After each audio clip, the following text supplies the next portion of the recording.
time.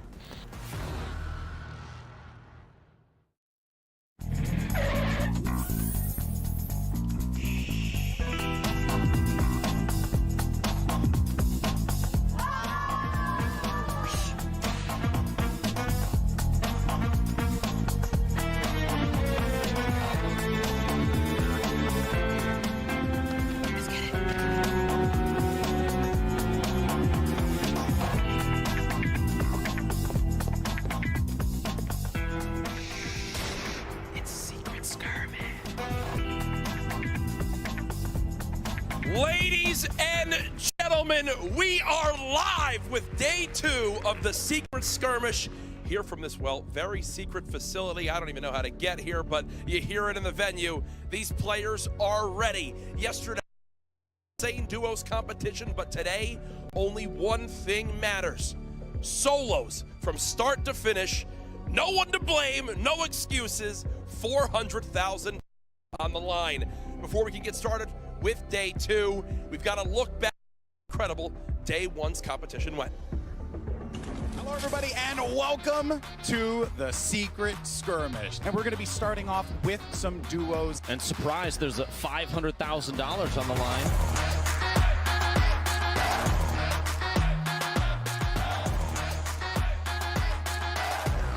Ladies and gentlemen, game number 1 between the Metal Wood and Ricky has a nice shot. That's going to wind up putting them at 2 points in this game. Now it's 8 Make it eliminations, 8. Jack. Bonus to start off game 1. 9 comes in. 2 teams remaining.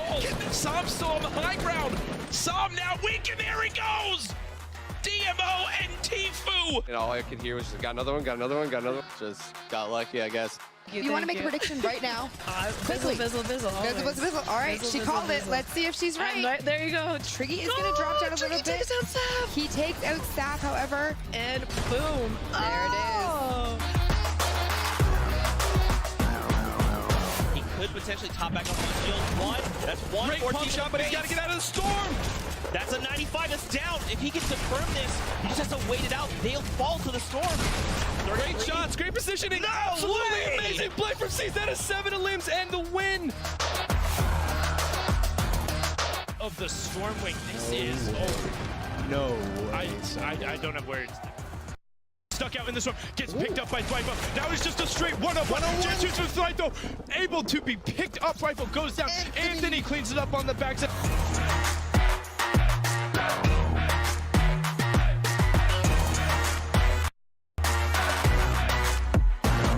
He's going to make the edit. He's going to commit. Oh, That's takes one. it for 84 white. Oh, but he Whoa. gets picked off by Blue Tea. Now we just have 3 players left, but the victory royale goes for Zate and Blue Tea. Doubt is that his opponent is actually getting pinched from the back. Ghoul gets knocked down. The Thirst there. Player who dies falls just on the outside of the skirt. There you go. Bizzle, 6 teams remaining. Whoever winds up getting dropped next, there's a placement point. Another one!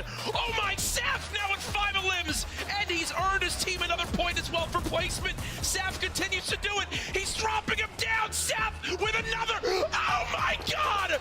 Oh my God! Saf brings his team from 1 limb to 8. Saf just clutched up and put his team on top. Tomorrow, we're going to have the solos competition where we're going to be giving away the remainder of our $500,000 prize pool.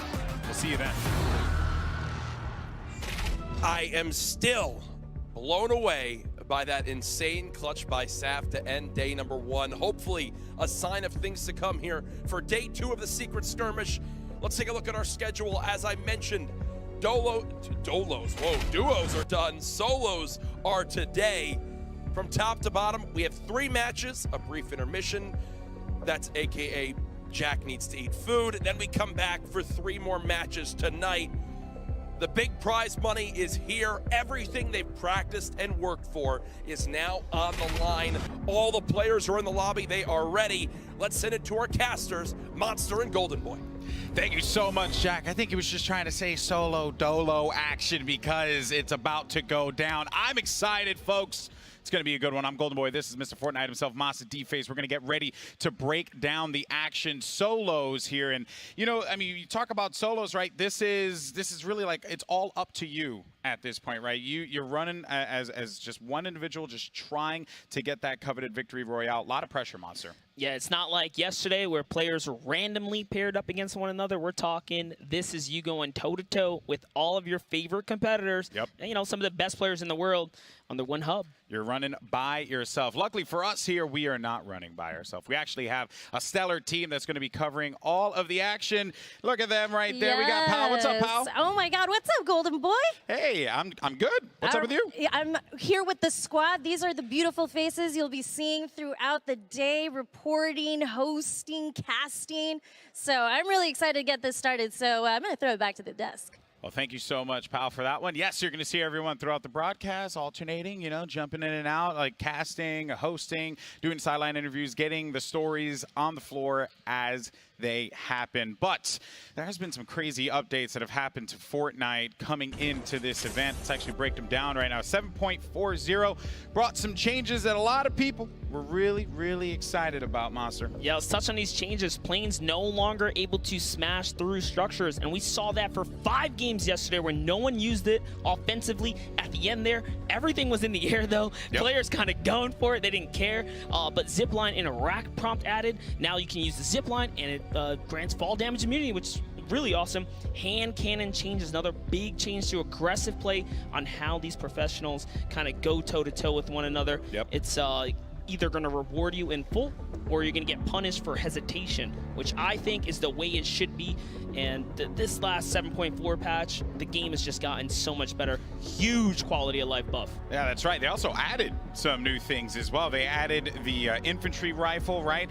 They also added some adjust for the rocket launcher reload time, which actually comes into play in those intense scenarios like and we saw at the that end. yesterday. Someone eliminated themselves because they messed up the tick on how fast it is to reload now. So the game is constantly evolving and these players have to adapt with it. But where the game is right now, it is just getting better and better. Yeah, there's just a lot of things. We saw Clingers get unvaulted, make a return. You got the infantry rifle, which we didn't really cover there, but you'll be seeing that pop up here and there, especially in the early game. Saw that pop up a little bit. It's going to be solos though, so maybe players are going to be going for weapons that they're very comfortable with, because the format doesn't really welcome much to, you know, throw some changes out there, I should say, right? Because you got to really go for the gold here. 7 eliminations gets you 3 points, 5 to 6 gets you 2 points, and then 3 to 4 elimination grants you 1 point. We'll be keeping tabs on that one, but there's also placement, which is always king in these types of games. Without a doubt, in this solo format, 4 to 10th is going to be worth 1, and just inching your way up to that victory royale. Here, hopping over to the solo prizing. This is the biggest prize pool of the week, right? As far as the last few events go, it's larger than the duo portion yesterday. First place, 60,000 in prizes, and only top 20 make a payout this time around. There's a lot of money on the line here. Now, we're always watching. We're always listening. Okay, and we heard you loud and clear. So what you can do is you can actually go to twitch.tv/Fortnite action feed. You can go there, twitch.tv/Fortnite action feed, and there you can see the action feed to see who fell, who's still standing, who's going to make it to that end game. So you can go there right now, keep that alongside your stream, and then this way you can keep track with the players and the action as it goes along. So once again, go to twitch.tv/Fortnite action feed. It's brand new. It's brand new. Literally just get thrown right here because they're always listening. All right. Anyway, for now, though, we're going to go down to the floor. We actually have Pow with some folks down there. That's right. I got Aydan and Cease with me here on the show floor, and I feel like the energy is they're ready to go. Now, Aydan, you're representing the controller gang. I know yesterday probably wasn't your best plays. How has the whole mindset reset for solos today? It's a new day. Solos is completely different. Everything is on you, you know. There could be, I don't have to worry about like my teammate or, you know, it's just whatever decision you make is your fault. If you die, it's your fault. So that's how I like to play. Now, I know you're also a really aggressive player coming into all your plays. Any strategic changes coming into that since we're coming into solos today? Yeah, my test games, I decided to drop somewhere else. So we might see some of that, play a little bit more defensive, play late game. That's what I'm working on. All right, Cease, I gotta know, man. Not having Elevate here, does that change anything? Did you even have a chance to talk to him about yesterday a little bit? Yeah, so me and Elevate have looked over many of my own games, and just we've gone through a lot, and I've learned a lot from him. So he's taught me a lot about how to prepare for this tournament. So having him not here is not the greatest, obviously, but I mean he's helped me through post or pre practice. So. All right, so I gotta know, if you can 1v1 anybody here, who's it gonna be? I'd have to be Tom. 72 hours. All right, 72 hours. I hope you're listening then. I gotta ask you the same thing too. Give me that Nicholas Merck guy, dude. Okay, all right, shots fired. All right, well, we'll see how today pans out. I'm gonna throw it back to you, Golden Boy, Monster D. Thank you so much, pal. I like the good old Nicholas Merks. He wants to go after that one. I'm interested in see what Aydan does because he's going to be throwing maybe some new looks out there. But let's not forget that Cease and Elevate, they did manage to come out first place in WSOE. We had the opportunity to cover that event. Very, very good team here. And I know that there were a lot of questions. I think folks were like, hey, certain players weren't there, and that's why they did really well. But they're good players, man. But that's also why C said of all the people he wants to see out there on the field, it's going to be 72 hours. And I think we all know where this guy's landing. It's somewhere in the northeastern, foresty part of the map. We'll see if we see that toe-to-toe today. Kind of a woodsy part of the map. All right, well, we'll look at that in a little bit when we get into the action, though. For now, though, we actually want to cover some of the players that I think are going to be probably one of the favorites going into this event, right? We'd be remiss if we did not talk about Bizzle. This guy is a beast, and I think he could be like one of the guys that like stands up on the top of the mountain when this is all said and done, Monster. Bizzle's definitely a favorite. We saw him come out heavy for a top 5 performance in the duo qualifier yesterday, or the duo competition yesterday, I should say. Here's a little information from New York City, like us. There you have it. That's right. Bizzle, very, very well known from New York there. And also, I mean, there's no bias, okay, folks? There's just no bias. Just throwing it out there. But yes, this is certainly going to be a player that you got to look out for without a doubt. And while we do have a favorite, there's also got to be an underdog in this one. There are 100 players out there, so it was very hard to pick just one player. But this player is going to be Vinny. We talked about Vinny because he's known amongst the competitive Fortnite community, but maybe not well known amongst the broader Fortnite community, like names like Tfue or Cloaksy. Yeah. No, without a doubt, hashtag underrated for Vinny1X. Here's a look at Vinny from California. Favorite spot to drop, Salty Springs. And this is he's better known as the counterpart of Zexro. Again, both of these guys came out heavy yesterday. Zexro actually had a fairly good duo day for what it was worth, but Vinny had an even better lead up in the previous solo competition. So to see Vinny out here today, he's our underdog of choice for sure. Yeah, I think he's going to do pretty well. Let's be on the lookout for him. But we also have the roster, and when we get an opportunity, we can take a look at that one because we have a lot of names to get through here. Looking at this one, players that stands out to me right away, Cloaksy, 72 hours. Like, these are guys that I think the Fortnite community, they know, they love, they know that they're going to perform pretty well. Yeah, for sure. 72 and Cease. I want to see that head-to-head today. It's going to happen at some point or another.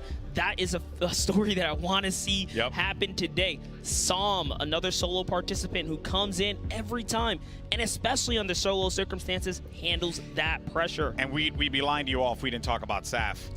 After yesterday. Saf and Ronaldo, fantastic performances. Clearly our champions of yesterday. They're at the top of our list as well. And we discussed Vinny. We have some more names to go by, like, Aydan or Zexro or Bowman. Nolan, who's our Winter Royale winner, right? Like, there's a lot of names on here. Tricky Swords, who had a big day yesterday in the duos matchup. There are too many good players on this list. Golden Boy, you stole the words out of my mouth. There are too many to highlight here. Zexro and just Cease, Karos. These guys are here to bring it. We even touched with Slobbings on a nice little package earlier. Slobbings, another controller gang player. Awesome on the field right there. You have Tfue here. That's right, Tfue, blue team, won a game in the duos matchup yesterday. Zate as well. They're just, it's loaded, it's stacked. There's too many good players here. I think Hysteria will be mad if I don't mention him. Nick Merks as well. I've known these guys for years. So yes, there are a lot of great players. We're doing our best to cover it all. We're doing our best to share the love. Oh. You like that? You like that? That's right. It's very easy. All you do is use that hashtag, share the love, get out there, let everyone know what's going on, and share the stream, who you think is going to win. That's the most important thing. Who is going to come out on top in the solos competition? Is it Tfue and his Lamborghini? Who knows? Who knows? I had an opportunity to take a picture of that today. It was quite nice. Hashtag share the love. Get your Season 8 Battle Pass. You can win that just by grinding out some challenges. So make sure you're taking the time to get into that free Battle Pass. That's right. I already bought that skin. Just throwing it out there. I opened up on mobile, and I was already buying all the skins. You can play now, earn the Season 8 Battle Pass by completing the challenges. It's very, very simple to do so. Once again, Share the Love event. Use a hashtag Share the Love. Also use a hashtag Secret Skirmish. Share this event. Let everyone know what's going on over here. We're going to have a good day. We got solos competition. And you see right there, right? Complete 13 overtime challenges, and then you will get that Season 8 Battle Pass for free. It ain't a secret anymore, people. Everyone knows. It's out there. And get it. Get that free stuff. That's all I'm saying. But it's time to get into game number 1. Monster, I'm excited, man. I know we had to do all the coverage at the beginning of the day, but I just want to jump into the action, brother. Now that that's out the way, guys, we're going into game 1 of the solo competition here at the Secret Skirmish. The battle bus is launched, guys. Match 1, Golden Boy. Oh, boy. I'm excited. And I also got to cover this crack on the floor that's a little horrifying. Look at that llama. Yeah. Hey, maybe someone can go for that. Oh boy, you know, you and I, we have a very dark history of commentating events and things happening to us. I'm hoping it's upon us. It has happened. The field has evolved just ever stay so like slightly. That. Crack on the floor, please. Oh boy. Okay, so looking at this bus path here, right? It's going from northeast down to southwest, right over Wailing Woods. That is an area that I certainly want to put eyes on because we know some players are going to be dropping in the forest trees. Yeah. We talk about Cease, we talk about 72. They have more players in the area. They're not just going to be a 2-man. It's 4 players here. Take a look at the block. How's the block getting this much action? There's 1, 2, 3, 4, 5, 6 players in the vicinity. We talked about the crack in the ground. There's a player by that llama. It looks like he's eyeing it over in that direction. And for everyone tuning in right now, this is solos, guys. Tilted Towers, equally contested at this moment. I do got to mention our first blood already came out. Nick Merckx got an elimination on Sheep early on. Once again, make sure that you're checking it out on the Fortnite action feed. You can go to twitch.tv/Fortnite action feed to see who is dropping down first. And seems like also Nick Merckx is going to be out of action as well as we make our way to Tilted. So out of the break right away. And Aydan, always a person that you want to highlight because of the way that he plays. Game 1, Tilted Towers. I thought he was going to drop somewhere else. I was going to say, he told us he was staying away. I think he's trying to fake out the competition, throw some people off guard, and I don't blame him. That's a good game plan here. All the players can hear him, right? He's not going to be there. Maybe they gain confidence. Yeah, but there is I don't know, there is value in my mind dropping, you know, elsewhere other than Tilted. Here's what I will say. When was the last time you've seen this many players in Tilted Towers? The one time Aydan says, you know, I got a new place I'm going to land. Boom. Everyone lands there. I say it is no coincidence. They probably thought they were going to get a free pass from Aydan. Wow. I have to say that is quite impressive. Aydan is going to be taking some fire, though, and he's going to have to get that high ground. It's going to be Deuces right below him. As we go into Aydan's perspective, he's going to have that Rift to go. As well as the heavy AR redeploy. Stink Bomb is actually going to force him to have to go back now. And remember, folks, if you're watching for the first time, it's now in the game in the regular settings, but we're playing with the Siphon setting. So whenever you get the elimination, you have 50 HP that is going back into your person. So that is very good for some engagement, for some aggression. I've been seeing a lot of people talk about it online, how they feel. And it certainly has created some great moments. But Deuce is now also dealing with Slobbings, another Tilted regular. You can always rely on him to go to Tilted. Yeah, Slobbins has really shown up lately. He's gone toe-to-toe with all these players here. I love what Aydan did there is talk about the disengage, trying to constantly favor his right camera angle, backing up, ready to lure players into a heavy shot. So Aydan does kind of squeak away here into the main building. It's just a standoff. Talk about the shots being fired. Slobbings came right away. That's what happens when there's this many players in a small, congested area like Tilted Towers. Yeah, Deuces is going to back away, recognizing that it's not worth to try and chase that fight. Aydan also went into the same building where Deuces is. And I'm enjoying this competition because I know that there are a lot of great players out there that have been grinding out the pop-up cups. They've been going after just all of the opportunities that present themselves, like Winter Royale, that was completely open for everyone. And it's nice to see players that are not like your usual names. Yeah, you have your usual suspects here, right? Like your Tfue, 72 Hours, Bizzle, so on and so forth. But it's nice to see players that are really just, this is like their breakout moment. And if they're able to capitalize on it, be the one that picks up that victory royale, like that really just, that's a huge confidence booster, I think, for the entirety of the pro Fortnite community that is always out there grinding scrims, grinding those pop-ups. Yeah, I mean, even yesterday when players found out who their duo counterpart was, you saw the excitement in some of these guys' faces, right? And just energy, demeanor. When they felt or found out they were being paired with some of the people they look up to in this community, it's got to feel good to come out and try and prove yourself with that player as well. Yeah, but now there's no more looking up to them. Now it's about putting up or shut up, right? And here's a little replay here of Blind, who went up against Jae Young. Nicely done there.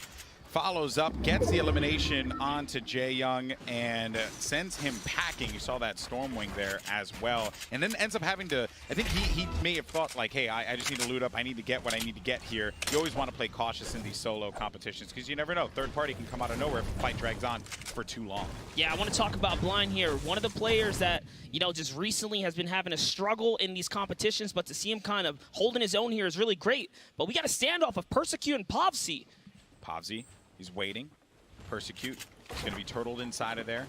You hear the changes, the edits, and just trying to get the angles. And you know, POACH's making a lot of noise here, and I like this. He's going after the wall. There's no reason for that player to waste the materials. He doesn't have any more materials to boot. POACH's going to back away, goes for the shot. Oh, but Persecute's going to be able to get out of there. POACH needs to be careful. And there you hear the Stormwing firing, and I don't think he's going to see it from around the corner, and POACH is going to eat that one. Well played there by Persecute. The Stormwing created a little bit of that audio nullification, and he just could not hear it. Potentially, anything could have happened in that particular scenario there. POACH out of this. Now we're going to have Aydan once again meeting up Deuces here in Tilted Towers. They engaged initially. Deuces did have the high ground, and then Aydan decided to back away into the big building. Aydan now is going to be in this battle once again. Can't seem to get away from Deuces, who's been hot on his tail this entire time.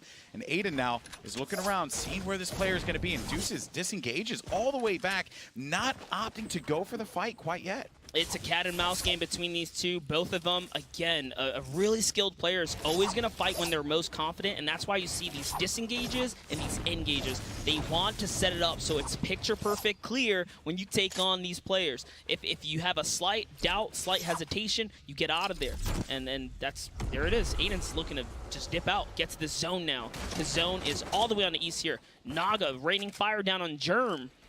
Naga's going to have that high ground and a grenade launcher to boot. They will be trapped outside of the storm, though, so the fight's going to be taking place here. And this is good. So Naga uses that launch pad, just gets out of there, but he gets tagged and is now at 49-13. Oh, boy, this is not looking good for Naga. He needs to just continue to dip and dive out of this one as best he possibly can and stabilize for the time being.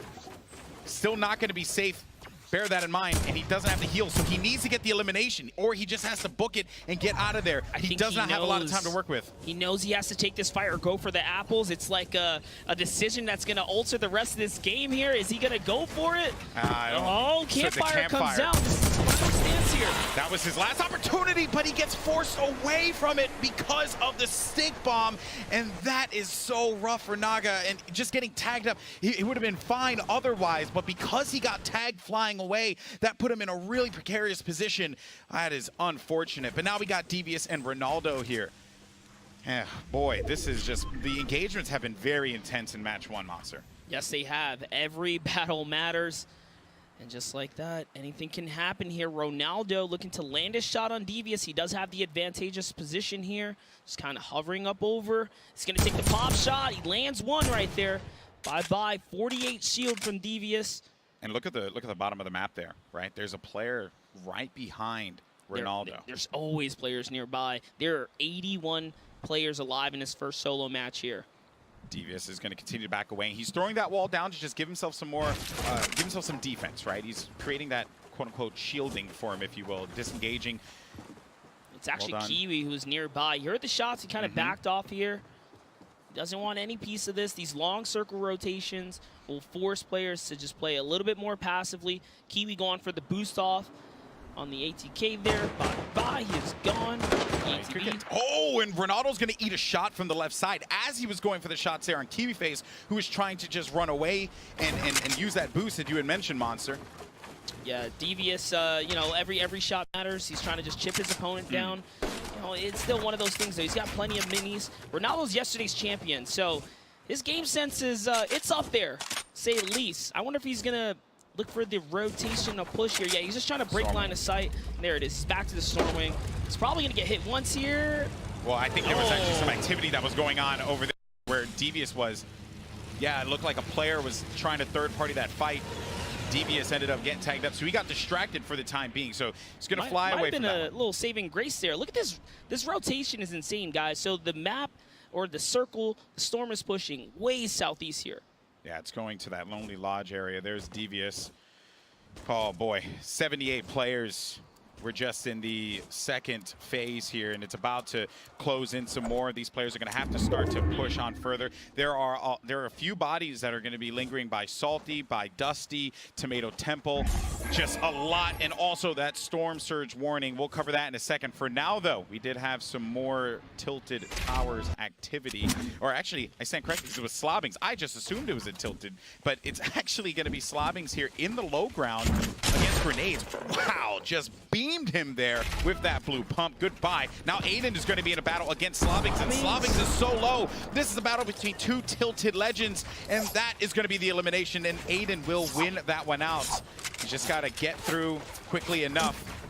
He's getting also shot, third-partied as well, Monster. He's going to go for it. Oh! Roat lands the long shot there, 139 meters away. That's going to be Roat's fourth elimination. If I'm not mistaken, that is number 4. Huge. Boy, this has been intense. I love it. I love it. You could feel the tension in the room. Whereas like yesterday, I think a lot of players were really like, you know, there was a lot of the randomization kind of created a little bit of that fun atmosphere. There was still some money on the line, but this is $400,000, $60,000 for that first place prize. Game number 1, you really want to set that tone early on here. Yeah, Golden, the stakes are so much higher this time around. Here's Lyrison looking for the rotation here. He does not want anything to do. I like what he's doing here. He's minimizing, you know, usage of materials. Just kind of going with a risky, free rotation through the center here. Sidekick so close by, but you know, he just doesn't quite glance in his direction. He's trying to get that center map for free right here. This is huge. There are going to be 2 players inside of the lodge. And Lyrison hears this. He got the FPS. Another one right below. And he's just going to try and set up a little tower of defense here. Just keep himself going. CBK Flame will be low on HP. You see him just drifting away there. He has high shields, or full shields, I should say. So because of that, should be all right. Hopefully he gets a med kit or campfire. There's certainly a few around here that he could use to his benefit. Oh, he's on top of Morg, actually. Morg and Ghoul here. And Lonely Lodge, 72 hours, not far behind. We have so many good players now looking to compile right on top of one another. I'm really liking this. And I just like, too, that Lyrison slowed things down, right? No need to get insane. You just want to wait to see where that next circle is going to go. You have a minute left, so you gotta create that tension there. And Siren. Yeah, we talked about Blind earlier, kind of just making a comeback here. Blind doing good so far. Siren, 200 damage dealt. That's right. Did manage to pick up a point as well. Eliminations. Must have been some early game ones. Pretty nice for Siren. Germ on the free rotation. He's going to go for the shots there.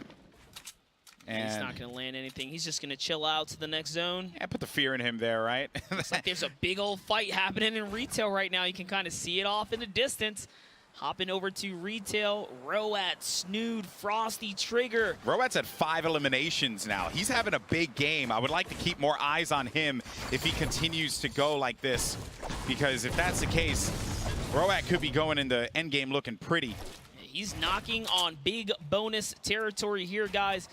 Hopping over to Rowout's, putting shots on Jo now, and Pate, who's right in front of him. He's getting tagged up, going to be dropped down to 23 shields and needs to disengage from that. Because of the fact that stink bomb, it kind of creates that cloud. It creates that cloud of smoke that's going to force the players to have to just drop back. You don't want to stay inside of there. Obviously, it's stink bomb. Yeah, fun fact, Rowout actually handled Aydan and Slobbings in this game so far. These controller warriors are getting taken out. Rowout. All right, now he's looking to take on Triggy. There's only about 5 controller players here. If he takes all of them out in one game, what a legend. What a legend. Right in front of him is going to be Triggy. This is a big battle for Rowout. Triggy wants no part of it. Jumps on out of there. That storm is coming in, so wise enough to just get out. Rowout's going to use it as well. Get into that safe zone. Shots are coming in. You see that activity happen. That is very ambitious. Paytech was right above him there, and he does get control of that wall, and he's going to go for it. I like the aggression that we're seeing here out of Rowout. Paytech goes in for the shot. Ooh, it's a standoff. Who's going to make the edit? This is risky here, man. Rowout, he's just turtling up, just waiting. He's waiting for that moment to push out so he can get more control. Get control of the walls. They're going to be around there, but he gets tagged up, and Rowout's going to go down by Paytech. That is unfortunate for him, but 5 eliminations in game 1. That's huge. He let his guard down for 1 second, and Pate took control of the ceiling, made the quick edit, and dropped him right there. And that was all really to blame. That rocket that came in threw him off for a second there.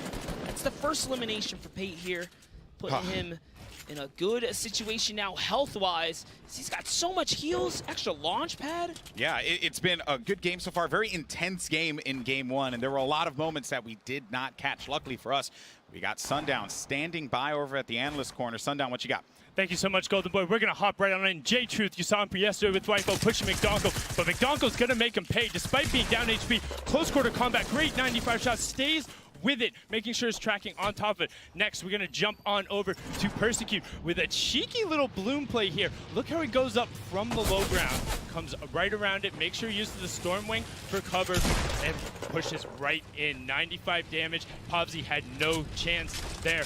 We're going to jump on over now to Aydan. Now, I want to stress here his patience. He could have taken the shot a number of times, but he wants to make sure he hit it. Waits, knows that player is looking for a shot, and there it is. The second the player paused, Aydan was there to capitalize. Veteran move from him. Now, speaking of veteran move, check Sean's awareness. Base Soldier sitting on the 50 field, but Sean is going to use the Stinks. And Base Soldier, that one smells. You might want to get away from it. Stinks bypass shield. Great Elim heads-up play. Golden Boy, you were talking about it. He was on 5 Elims. Let's see how he got those 2 pets. Rowout from the winner royales, someone we haven't seen before. Look at that shot, so precise on Slobbings, and he's not done yet. The tracking again. We saw Aydan earlier. He's going to get a piece of his own action.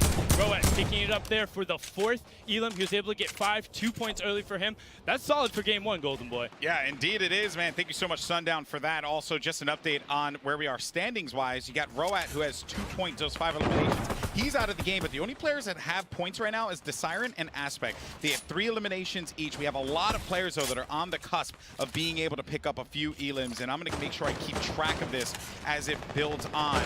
There have been some great moments this game thus far, and Rowout has to be happy with that performance in game number 1. But look at the congestion here of this Storm monster. So many players, 49, all fitting into this tight spot. We haven't seen this many players alive in a while. That's what happens when you get the solo competition. It's only you and your decision making. You are going to be super passive. I can't tell you or can't stress how many Q&As we had with these players and said, what's your game plan? Play for endgame. So many of these guys want to make it to the endgame for that victory royale.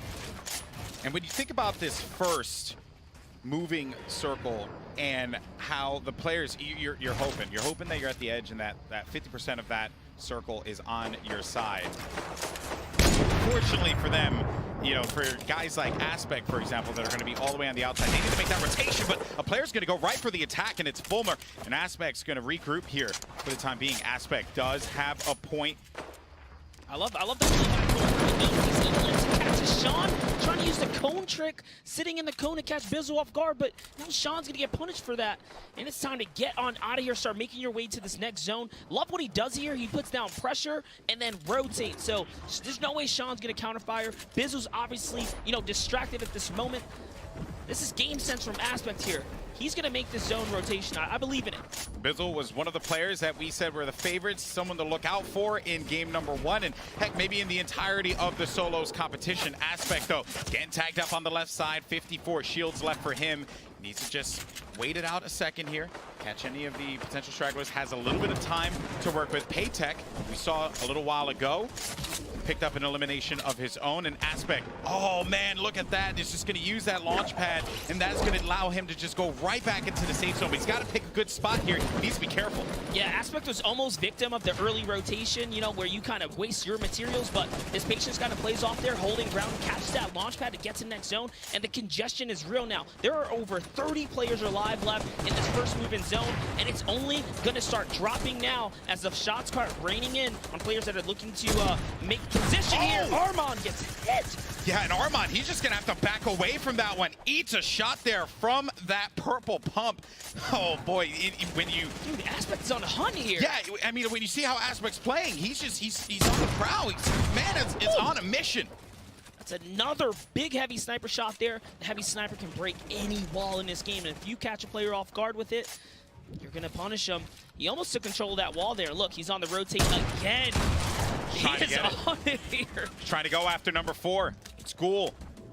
Using that campfire, trying to regain health. And that campfire is also going to inform Aspect that he should be low. He's going to try and like put the pressure on him, but ends up getting that counter pressure. So now Aspect just has to get away from there. He does have a med kit, but he doesn't have any minis. He has nothing to give him the shields, and he's at 19 HP. Just needs to slow it down here, heal up, and wait this one out. But look at the carnage as it continues to ensue here. 29 players left as we go into our next circle. That's going to be northern of where they are currently. Over to Vinny. This was our underdog. He's got 2 eliminations. Shot for Triggy right there. He lands his first elim. Vinny's on the pressure here, Golden. Oh, and Vinny, he's 8 those shots. He's at 21 HP, but he does have minis. He has no mats. He has no mats to work with. He needs to get something. He needs an elimination here and then go and collect the resources from the player that drops. But all these players are nowhere around him. Vinny is in a real tough spot here. He absolutely has to connect. Finds That's one in front big of him. one. That's a huge one on the Frosty. That gives him a point, but Zextro's there on the cleanup. Aspect somehow finds 2 more with a no health rotation. One of the gutsiest rotations we've seen. He's prioritized positioning. Clearly the positioning paid off. Here he's sitting at 5 big eliminations. 20 players remain. No one's gotten a point for placement yet. 34 seconds until the storm starts moving again. Aspect has been a beast this game. He is contesting the high ground. Also, just want to give you an update as far as players concerned and where they are with eliminations. Armand has 5 eliminations. Tyler's picked up 3. Saf has 2, but Tyler is going to be out of the action. And here's Aspect Armand. is moving so fluid right here. Armand on 5 eliminations. Any one of these guys can trigger a big bonus. Good waterfall there. He's just going to disengage. Does have to eat some damage. No heals, though. He's hoping that someone gets a little overzealous and pushes him here. And then he can get that buyback on the HP. We're now down to 11 players. 1 more elimination for Aspect, and he's going to be able to trigger a big bonus. He does have the lead on the zone here. 72 hours with the ultimate high ground up above. And he can recycle as well. Oh, Legendian, he was eating shots there as well. Legendian backs away, so Armand, Aspect on the screen to your right, but you see the overhead action as it continues to unfold. Legendian's going to be out. Sofa's going to be out too. Armand picks up the elimination. That's going to be number 6 for Armand. There it is, our 2 players that need that big bonus on the next elim here. Aspect is so intense because they're just scouting around. They're looking. They're waiting. And the fact that Armand still managed to stay in this one despite having no shields, that is massive. That is massive from 72 hours. Also, I need to highlight this, still continuing to roam that high ground. Aspect low on HP. Saf's going to be out. Aspect's going to be out of here. Now we're just down to the top 4. You got 72 hours. You got Armand. Can Armand be the player to come out on top? Player in front of him. He's going to be able to nail Ghoul with the shots there with that heavy AR. And it's going to be a 1v1 now. Can he land his shot? He's looking to take him off this high ground here. Oh! And he doesn't. It's 72 hours who falls down and connects with the big shot. Only 2 eliminations for 72, but it's a huge victory because that was worth 3 big points. 72 hours was one of our X factors. is a consistent player. For him to get it on first game. Huge game there for 72 hours. Armand was on the low ground. Here are the final moments. 72 hours. He waterfalled down. He just waited. He played the ultimate high ground, knowing that Armand did not have much to work with there. Dropped down and connected with the shotty. And that is going to do it. And that was a green pump as well. Drops on down like a graceful gazelle. Look at him. An end game for 72. He's got to feel so elated. Oh, Boom. the biggest prize pool on the 84. line. Way to come out for 72. And Armand, let's not forget, made the best of a bad situation. Oh, yes, he did. He did not have shields for the entirety of that endgame fight. So he was constantly playing out of this like really weird spot, whereas he 72 was hours had so low. much. Yeah. It was crazy. Like Aspect and Armand was having just two fantastic games. Armand playing the ultimate low, Aspect just dominating mid-ground. He even took out Saf there, who was our yesterday champion. So for him to go toe-to-toe with Saf, I thought he was going to be able to take it all. But, hey, 72 kind of cleaned up real quick there. Big win for 72 hours. He's going to take game number 1. We're going to hear from him right now. Let's head on over to the floor. Thanks, guys. Yes, 72 hours. Man, you were playing so confident into that. I know there's been a lot in your head. You've been thinking about a lot of stuff. I've been reading your socials. Let's walk a little bit into that last play for us. I had hike, and I knew I had way more mats than everyone else, so I just played it slow and then took a pump after I knew he had his AR out. So, yeah, it worked out. It worked out. You got some points on the board. So I want to ask you, Cease called you out earlier saying he was going to take you out on a 1v1. I know. He's over here. Anything you'd like to say about that? Who's Cease? I'm just kidding. I love Davis. Cease is the man. I'm just messing with him. All right. Well, any shout-outs to your community out there for taking that first victory? You know, shout out to my my freaking teammates, you know, Vivid, Poach, Chap. Shout out to Steve, and shout out to everyone at home who is hoping I continue to legit clap everybody, bro. All right. Well, there you have it, boys. 72 hours, folks. Game 1 winner. This guy's a clown. Had a chance to talk to him a lot last night. Reflected on the early days of our competitive gaming careers. This guy's been at it for a very long time, and it's good to see him have that success. He had that ultimate high ground. He knew that he had that advantage. He played it up very well. That led to the W there. Very well done. Yeah, it really worked out for him.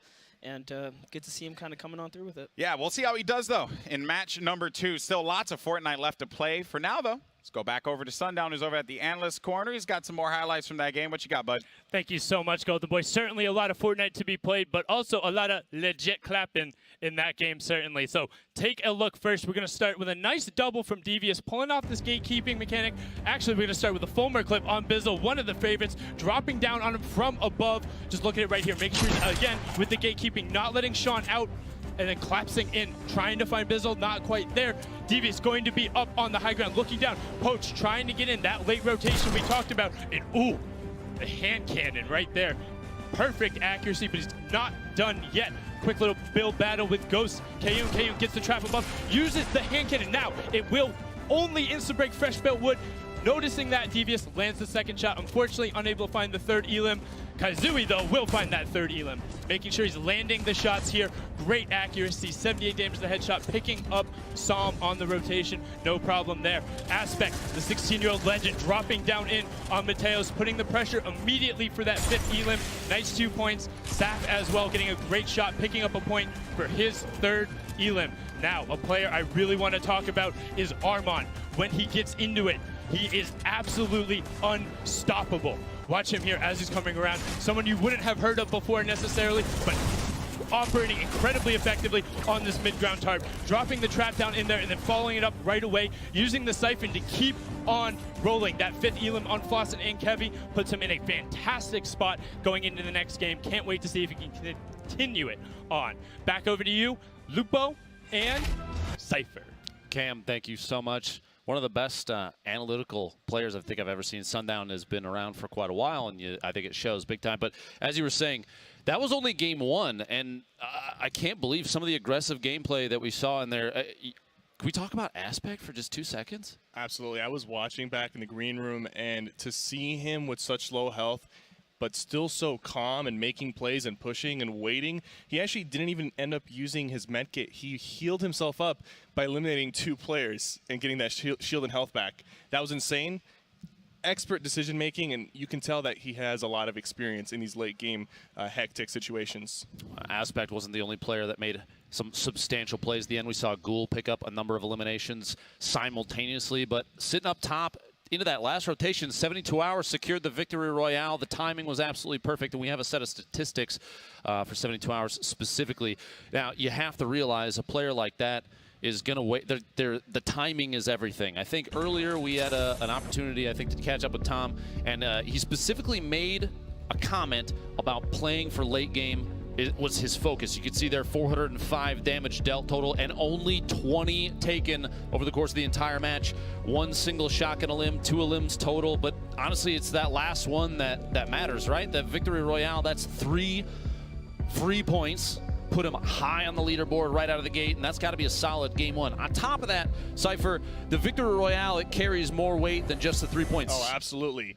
When it comes to tiebreakers, victory royales is going to be the first thing that's going to set you apart from your competitors. So that's a really good pickup for 72 hours. And he played it smart. He played it slow. He didn't take any risks. And even up until the end, he waited for the perfect moment to jump off from the high ground and land that shotgun shot. Victor Royale putting him ahead of his opponents. The scoreboard here, we'll take a look in just a second.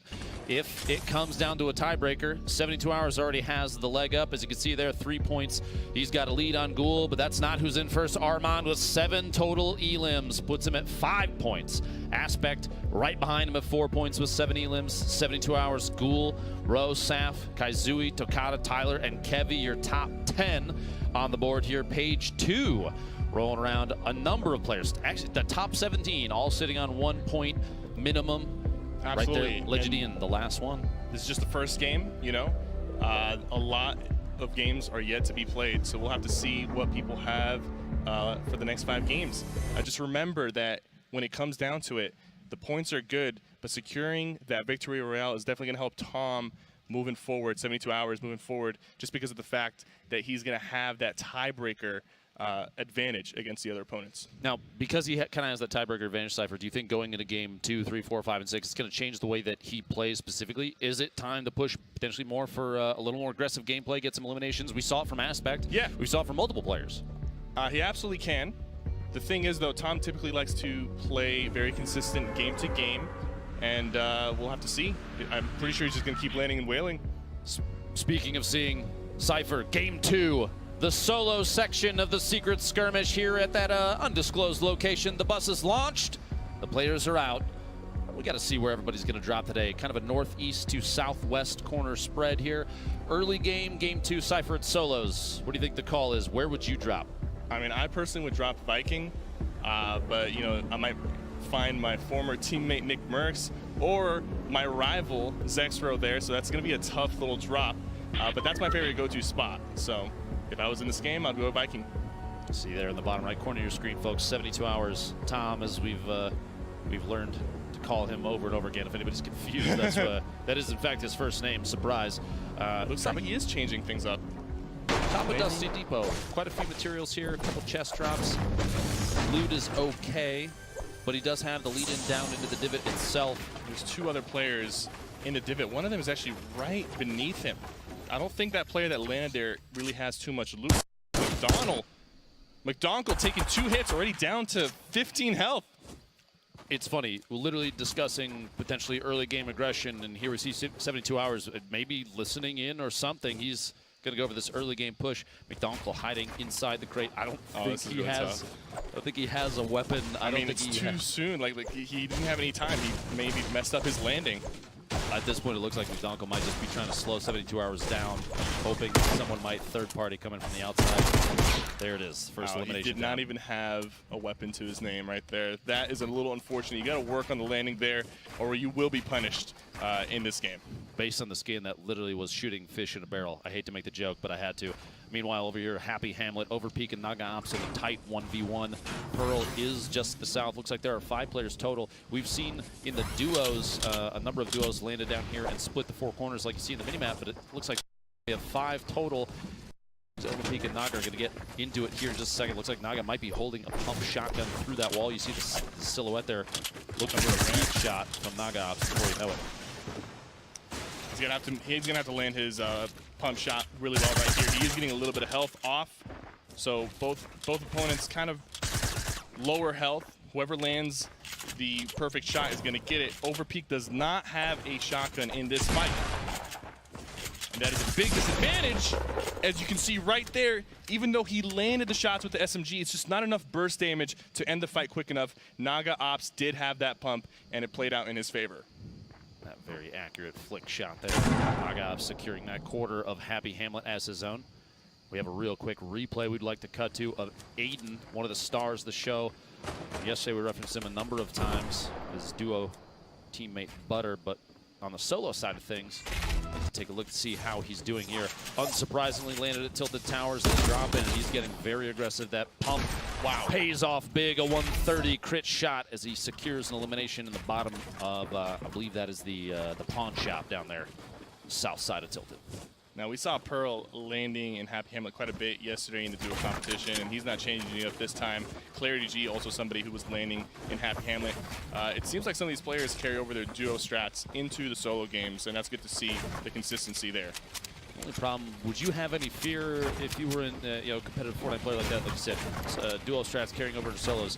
Does that become an issue? Or do you think these players have played together so much, do they already all know each other's strats? Well, to be honest with you, every game is just different enough to where even knowing where somebody lands isn't going to give you too much of an advantage against them. You still have to face off against them. And sometimes you're going into somebody else's territory for the very first time. They're very comfortable with the looting. They know where people are. They know where people are in the ammo crates. Oh, my God.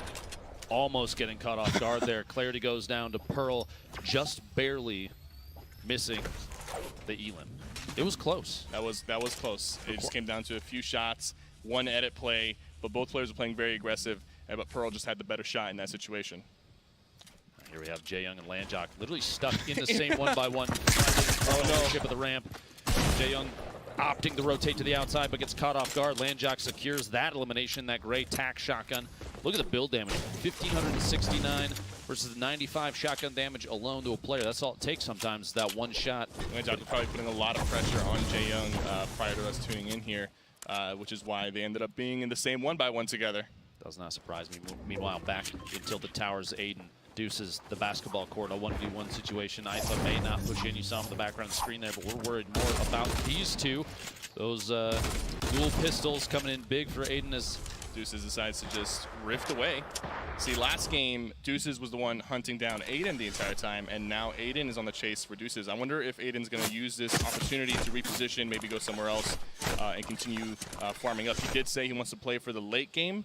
Aydan is a really, really excellent slayer, but he's yet to have a lot of success in the late game situation. So I'm hoping we can see some of that from him today.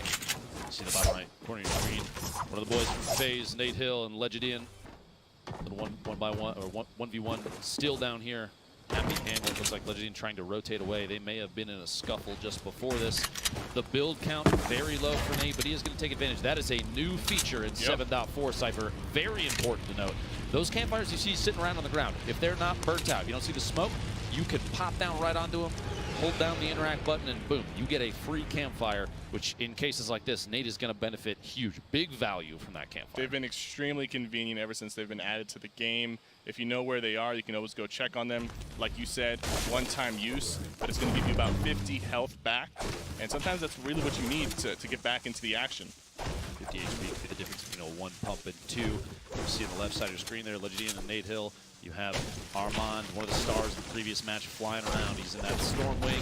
You see at the very bottom of the map, just barely his name cut off there, Cloaksy, hanging out at Frosty Flights. I think the FaZe guys in their scrimmage games, in fact, a lot of these players, Frosty Flights is seen as one of the best drops. I referenced it yesterday, and I'd like to do the same today. Storm wings, like tons of chests. You have countless metal material there, which is massive for late game, for building up and boxing up and turtling. You know, that slow strategic play. But Frosty Flights is the only focus. Saf, the winner, one of the winners from our duos yesterday. Definitely had probably the best moment of the tournament yesterday. Absolutely insane. Over here in Shifty Shafts, with the likes of Blind and Snood. These are some really dangerous players here. To be very aggressive. So I want to see how this this plays out if Blind decides to make an aggressive move. But it looks like he wants them to rotate. And he's trying to just sneak around using the environment without building, without giving away his location. He only has 30 builds to his name, so it's probably why he's playing it a little bit slower. He also does not have extra shield on him, so we'll have to see what his plan is. It's more like a passive approach here. He's probably going to drop down and start farming up, maybe looting, maybe trying to find some extra loot that was left behind. Snood does hear him, so he's got to be careful. Meanwhile, Saf, Takata may end up running into each other. This pair of buildings at Shifty Shafts. Pretty common blue drop. So he takes some shots to the trees. Here we go. Maybe just pushing for it. Doesn't want to give away the fact that he's following Takata. He's sneaking up. Takata hears him though and turns around and takes some shots. He's got to be careful. You see, sometimes playing safe is the move, but in this situation, it did not go in his favor. Although Takata is going to constantly be moving in, Saf is going to use his builds to rotate through. Saf is a very, very smart player. You notice that usually he'll opt out of until it's absolutely necessary, which is why we saw him in yesterday's tournament. Even though he only had 2 elims in the late game, he ended up finishing with 7. He likes to get those elims at the very end. It surprises me, to be quite honest with you, that he did not take shots. Yeah, I mean, basically at all. He aimed once just to see if he had an opportunity, but Takata blocked him off the wall. Like you said, avoiding a fight is one thing. I think at least trying to deal a little bit of damage, apply pressure is something else entirely. And Saf didn't even do that. It was literally like a puppy dog following along, just trying to stay on his toes. Yeah, I mean, I think 8 or 9 out of 10 of the players in this lobby would have shot, but Saf didn't. Maybe he knows something they don't. Potentially, we'll have to see here. Deuce is still in Tilted Towers. He's going to have to rotate out. You have a number of players in the minimap that are still in there as well. You see Aegis in front, bottom of that building, 3-story over there. Another player on the far south side going out that little canyon from the pawn shop. And he is at the south side of the map, the minimap. They're actually going to run into each other here in a second. We'll have to see if one of those little arrows disappears and hear the shots between the two of them. The soccer field already thick with opponents. Deuces going across, 1 elimination. Meanwhile, Dopai here actually is that 1v1 that was happening. Shout out production for the cut to that. Thank you. Nistic and Dopai stuck in a very barely held up structure. I think there might be one ramp. The brick in the bottom left corner of the screen is the only thing holding these two up at this point. We'll have to see if somebody knocks it down or reset on the build. Dopai doing that little pyramid peek. And at this point, what do you do, Scythe? Well, at this point, he's got to make a move eventually. Either go down and knock down Nistic, or just start rotating and hope that Nistic does not laser him. You saw that move he just did. He reset the floor, and he's peeking through the pyramid. And that's extremely smart, because what would happen is if he opened up that pyramid and took a shot at Nistic, he could immediately crouch. The floor will then become solidified and protect him from shots coming back from Nistic. It's a really nice high-level play that Dopai is attempting to do. But just like I said, he's going to go ahead and try to rotate away. And hopefully Nistic does, he's hoping that Nistic does not laser him, and it's looking like he's got a safe rotation. He's got to watch his back. And, yep. Exactly. Literally as you called, Cypher BK, clairvoyant, can see into the future. Nistic taking some shots, doing just a little bit of damage. Dopai now pressured to move away, as Nistic, I think because of that, has an opportunity to rotate out at free will. Dopai does not want to, he doesn't want to re-engage that. He has Blind in front of him as front left, but these players opting to not really take too many shots. Another one there though. Dopai down to 32 is 1 bandage. 49 medium rounds for that heavy AR. 13 shotgun shells. The kit is okay. 61 builds, quite a few. We'll have to see how this plays out. He's going for it. He's going to have to full send this, and both players kind of understand that if one of them wants to make it to the end and win, both of them can't make it to the end. Only one can. Go down in this 1v1. Dopai maybe going to try and drop down on the outside. Doesn't know how many builds Nistic still has left. Doesn't know the fact that he's got 7 bandages either. Dopai potentially trying to take ownership at the top, and he gets the edit off. Wow. And Dopai goes down. Nistic with the first elim. And he's got the launch pad to get out of here, and I think he's going to use it right now. So in that situation, both players are weak. Both players do not have shields. They're kind of low on materials. They're kind of low on healing. One of them has to go down. There's no way that fight doesn't end up with one of them going back to the lobby. You can't avoid engagement forever, and it shows right there. Viking Hill and Zexro, that is a duo you cannot separate. He loves to land up here. In a lot of scrims, I've encountered him up here. And fortunately for him, looks like the circle is even now still in his favor. But he does have to move. He's got 2 launch pads. He has a Rift to go. He's got a very ideal loadout for the end game. He just has to make it there in one piece. I think that stat that was on your screen, 211 damage dealt but 0 taken, shows exactly like you said. He lands Viking Village extremely consistently. It is the standard go-to for him, and I feel like that stat shows exactly that fact. He knows his way in and out of that place, and he didn't get caught off guard at all. Was able to do literally enough to secure at least 1 elimination, even on someone that was full health, full shield, but has 0 to his name so far. So you know he's been applying pressure. Also, look at the mobility he has. 2 launch pads, a Rift to go, 6 minis. He's going to take shots on Saint from above. That suppressed AR doing just a little bit of damage. Saint's going to box up and try and turtle a little bit as he's still trying to rotate away. I think the safe zone, the priority here, Saint doesn't want to get stuck in an engagement there. Taking shots at Snood, but while this fight plays out... Oh, man! J-Truth stuck in a box. We're going to watch this super quick. I do not want to pull away from this just yet. Zexro applying pressure, going to try and get ownership of this pyramid. He's going for the replace so he can own that floor underneath. Stage 1 down, drops in on J-Truth and gets the elim, picks up his first. Finally paying off that pressure from the top of Viking. Now, over for mid-game highlights, Cypher, we've got our boy Bala TW. Bala, what do we got so far from this game 2? Hey guys, we've got tons of action. Here's Takada onto Sheep, chasing him away up the hill, using that stink to push him, and Sheep is trying to get up on the hill. Takada uses that to his advantage, and then here he is right by Shifty where we saw Nick Merckx earlier. Nice shot with the pump, and then the follow-up with the dual pistols onto Nick Merckx. That's such a strong combination that you don't see used too much, but here's Clarity G backed up into a corner by Pearl with a nice shotgun there, and Clarity G too much against him. Pearl is going to take advantage here, but Armand, our leader right now, here's his first elim of the day, or of the match, onto Legedian. He gets knocked down, but doesn't panic. He just uses that tactical shotgun to great advantage against him. And then Cease. This is for a point onto Psychic here. This is an extended fight, but Psychic goes into his box, and Cease takes advantage with a quick edit there. And man, it's shaping up to be a really good game. The players are vying for position. I can't wait to see the rest of this loop up.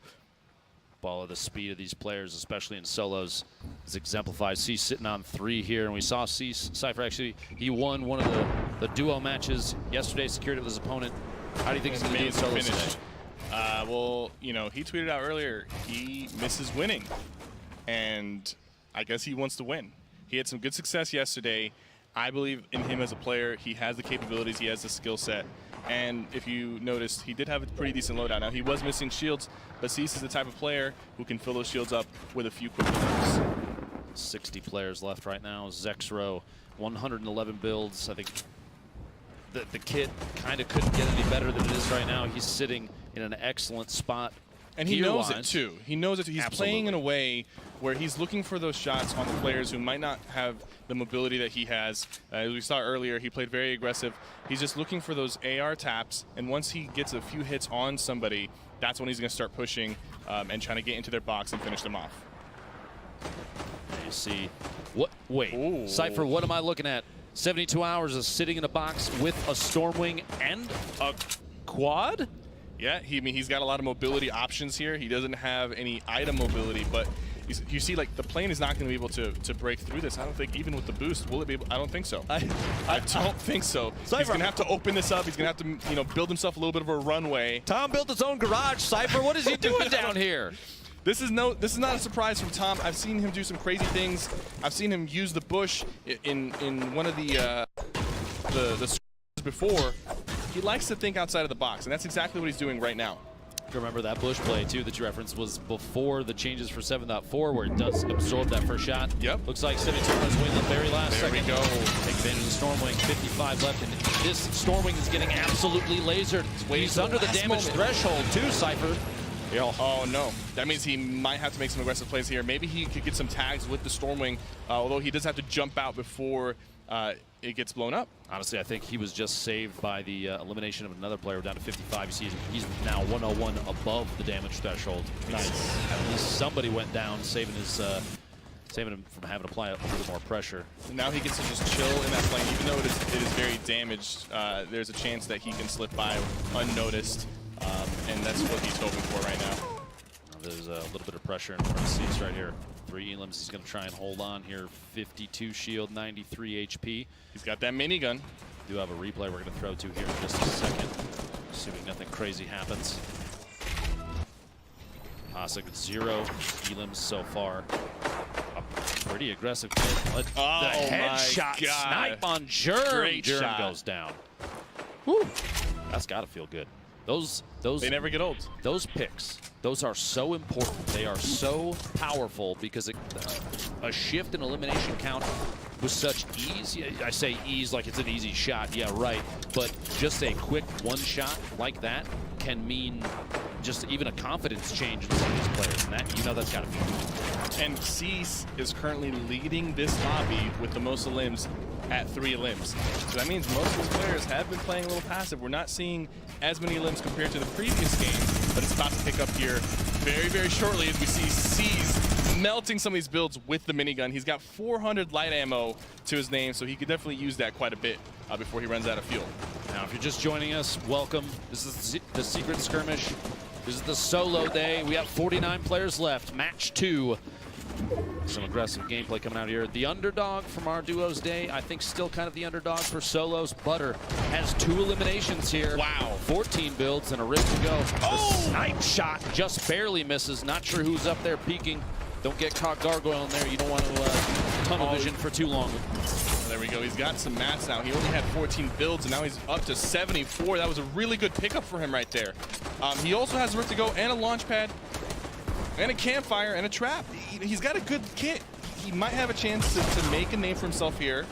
And, you know, the story behind this kit is amazing. See what he has with this sniper rifle. He nearly hit one earlier. If he lands one right now, I'm going to go crazy. The bottom right corner, now got waiting for this supply drop to fall right onto his lap. Butter, by the way, was one of the players we had earlier in the week as we were doing rehearsals and everything for production. He was here every single day and actually showed up and dominated. So we had a gap. They let him play, and here he is, 2 elims deep, 34 players remaining. If he pushes for a top 10, that's a point. If he gets another elim, that's a point. Put himself on the leaderboard. It could be an absolutely massive day. That legendary heavy AR that he swapped out as he fell down earlier, picked the loot up, going for the snipe shot, landed. He doesn't, but it's close. That gingerbread rotate to the left. He just barely missed the legs on that one. He's in a really good spot here. He's got the high ground. The circle is on his backside. So, wow, let's go! Absolutely lasers floss into the ground as he blows the wall out with a heavy snipe. 3 AR shots is all it takes, and Butter picks up his 30. He hears the rift, 1 point. and he's going to recycle the rift to go right here. That was a really great play, really good awareness, and he's going to get this free rotate without even having to use his own rift. He'll probably drop down, box himself up, and then use his own rift on the 7th circle push. The next rotation is going to be huge. Getting that recycle is massive. He has so much mobility. He is in one of the best positions of anybody we've seen so far to drop in early, and he's trying to establish his own little building here. He's going to start laying some platforms down. A drop in, maybe an accident. We'll see if it actually catches him off guard. Goes for the shotgun push, gets it. 51 in the 48. No shield left on that target. He's playing aggressive. He does not have good spray weapons here. He's only using the heavy AR, which isn't too good with that. He does get hit. He has the campfire. He's going to throw it down. The storm is on his back. He's looking for the shot. Lands a clean pump. His opponent builds over the top. The rift to go. Saves himself. 21 players left. I expect momentarily multiple people to utilize that. Only 48 HP, 34 builds. 18 people left in this tiny little circle on the edge of the map. Triggy with 1 health up in the air. See there, Bowman eliminated on the land. Butter inside these tunnels. Not all these walls are his. You can see when they turn red, they are not his. He can't make edits and changes to him. And he gets lasered by Zexer on the rotation in, caught off guard. 3 elims though is still 1 point, which will get him on the leaderboard. Punisher here, 2 eliminations. 13 left. Cypher, we're coming down to the last moments here of this match 2, the Secret Skirmish solo competition. Punisher caught outside in the storm. He's going to have to rotate it and push through these surfaces. Looks for any third party he can get and takes a couple shots, gets the damage, but does not get that elim. A shotgun shot. He's down to 1, and Vivid catches him off guard. Vivid's in a really good spot here, although he is low on materials. He's going aggressive. That is his 5th elim, securing his 2nd point right there. 7 players remaining. 5 elims for Vivid. 2 points. The drop down into the launch pad. Flies right in on his opponent. Oh, he's thirsty! Gets another and gets taken down by Pate. You see in the bottom right, Zexro goes down to Tfue. 5 players left. The shotgun shot, and they're trying to box in as fast as they can. Pearl, 3 eliminations, 1 point, and he's going for the high ground, trying to assert a top-down dominant position. The branching, he's going to take every chance he can. Cypher to get any shield. 4 players left. You have Pate, Kaizui, Psalm, all on the low ground. Everybody vying for the same spot as Pearl starts to waterfall in. Hunger for eliminations in those last few points here. Every single elim counts, and Pearl catches Psalm off guard in a 1-by-1. Gets the 4th elimination. Kaizui goes down to Peyton. It's a 1v1. Pearl's at the high ground. The top down. A gold pump shotgun. Pate underneath a single brick layer. 5 builds left, and he's going to pop the last mini. Goes for the laser, that purple AR. Every second counts here. Pearl popping another mini. He's going to push himself back up to 50 shield. 64 HP versus Pate with only 71. And the final build from Pate. He's got 1 left. Pearl, the absolute advantage here. Materials, HP, and shield as the storm pushes in. Cypher, it's going to come down to literally the last second. Is Pearl going to push, get the 5th elimination, another point, and the victory royale? Is going to wait up top. He can drop down on the outside right now and hit the shotgun shot and get Pate. And there it is! Let's go! 5 eliminations, 2 points in the victory royale. Great patience right there from Pearl. He knew he had the advantage. He had the high ground. He had the mats. He did not need to take a risk until the final moment, and eventually a mistake was made, and he capitalized. Absolutely incredible. The opportunity from Pate there pays off big. This final moments, Pearl up top. Pate gets canceled out in the bottom as Pearl watches for that 1 shotgun shot. That's all it takes, Cypher. He had every advantage, and he played it perfectly. He didn't push. He didn't have to wait for it. He had clear movement up top. There was nothing stopping him. He didn't have to worry about knocking walls down. He just waited it out and timed the shot. And that was his 5th elim, securing the 2 points for eliminations and 3 points for that victory royale. That is 5 points in 1 game. And if we remember that first game, 5 points was first place. So let's see how many points, you know, that pushes him up the leaderboards. A massive swing potentially there, and a number of our players actually secured very high elimination counts. We'll have to take a look here in a little bit. But a game 2 here, insane. And actually, we have a winner, an interview with our winner down on the floor. What do we got? Thank you guys so much. I am here with Pearl, our winner. First of all, congratulations. That was clinical gameplay I saw out of you in those last couple of circles. You owned the high ground. How instrumental is that? I mean, I kind of just side jumped and pyramided the guy who dropped down on me. I also had 3 portal rifts that game, which is really key for mobility there. Yeah, I mean, mobility is huge, especially going into the final circles. 3 portal rifts, it's going to be really difficult for people to contest you at that. Now, do you have any kind of things that you can talk to me about, like mid to late game, how you set yourself up? Were you just going for kills at that point and just trying to get as much mobility and set yourself up for endgame? I got 1 kill at Hamlet, and then I just quadded over to back of Hunt, and I got lucky with zone there. So you're the mobile master. Yeah, just quadded over there. Nice. Now, I have to ask, you know, we haven't seen a ton of you in the tournament so far, but, you know, do you have something you want to give viewers at home in terms of, like, favorite emote, favorite dance? Default dance. Can you do the default dance? I'd rather not. Rather not? Well, you know what? We'll work on it right now. I'm going to send it back to you guys. Thanks so much. Thank you very much, Pookie. Interview there with our winner. What a set of plays right there at the end. The awareness and knowledge of just timing, just kind of sitting and baiting the player out that was all the way at the bottom. He waited for Pate to show himself to take the shot and didn't have to push too early. I feel like competitive players in a situation like this, Cypher, they kind of have the ability, they keep the nerves under control.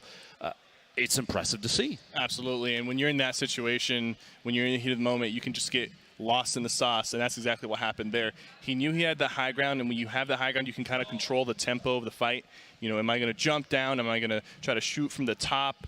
You have a lot of options, and the person on the bottom kind of has to play to your tempo. It's absolutely incredible to see. And actually, to break it down just a little bit more over in the analyst corner, we've got Bala TW.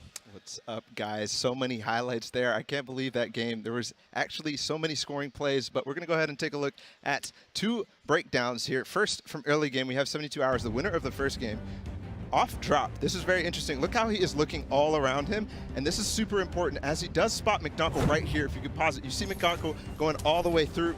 and then he keeps an eye on him the entire time. Then takes a position of strength. I always talk about the positions of strength.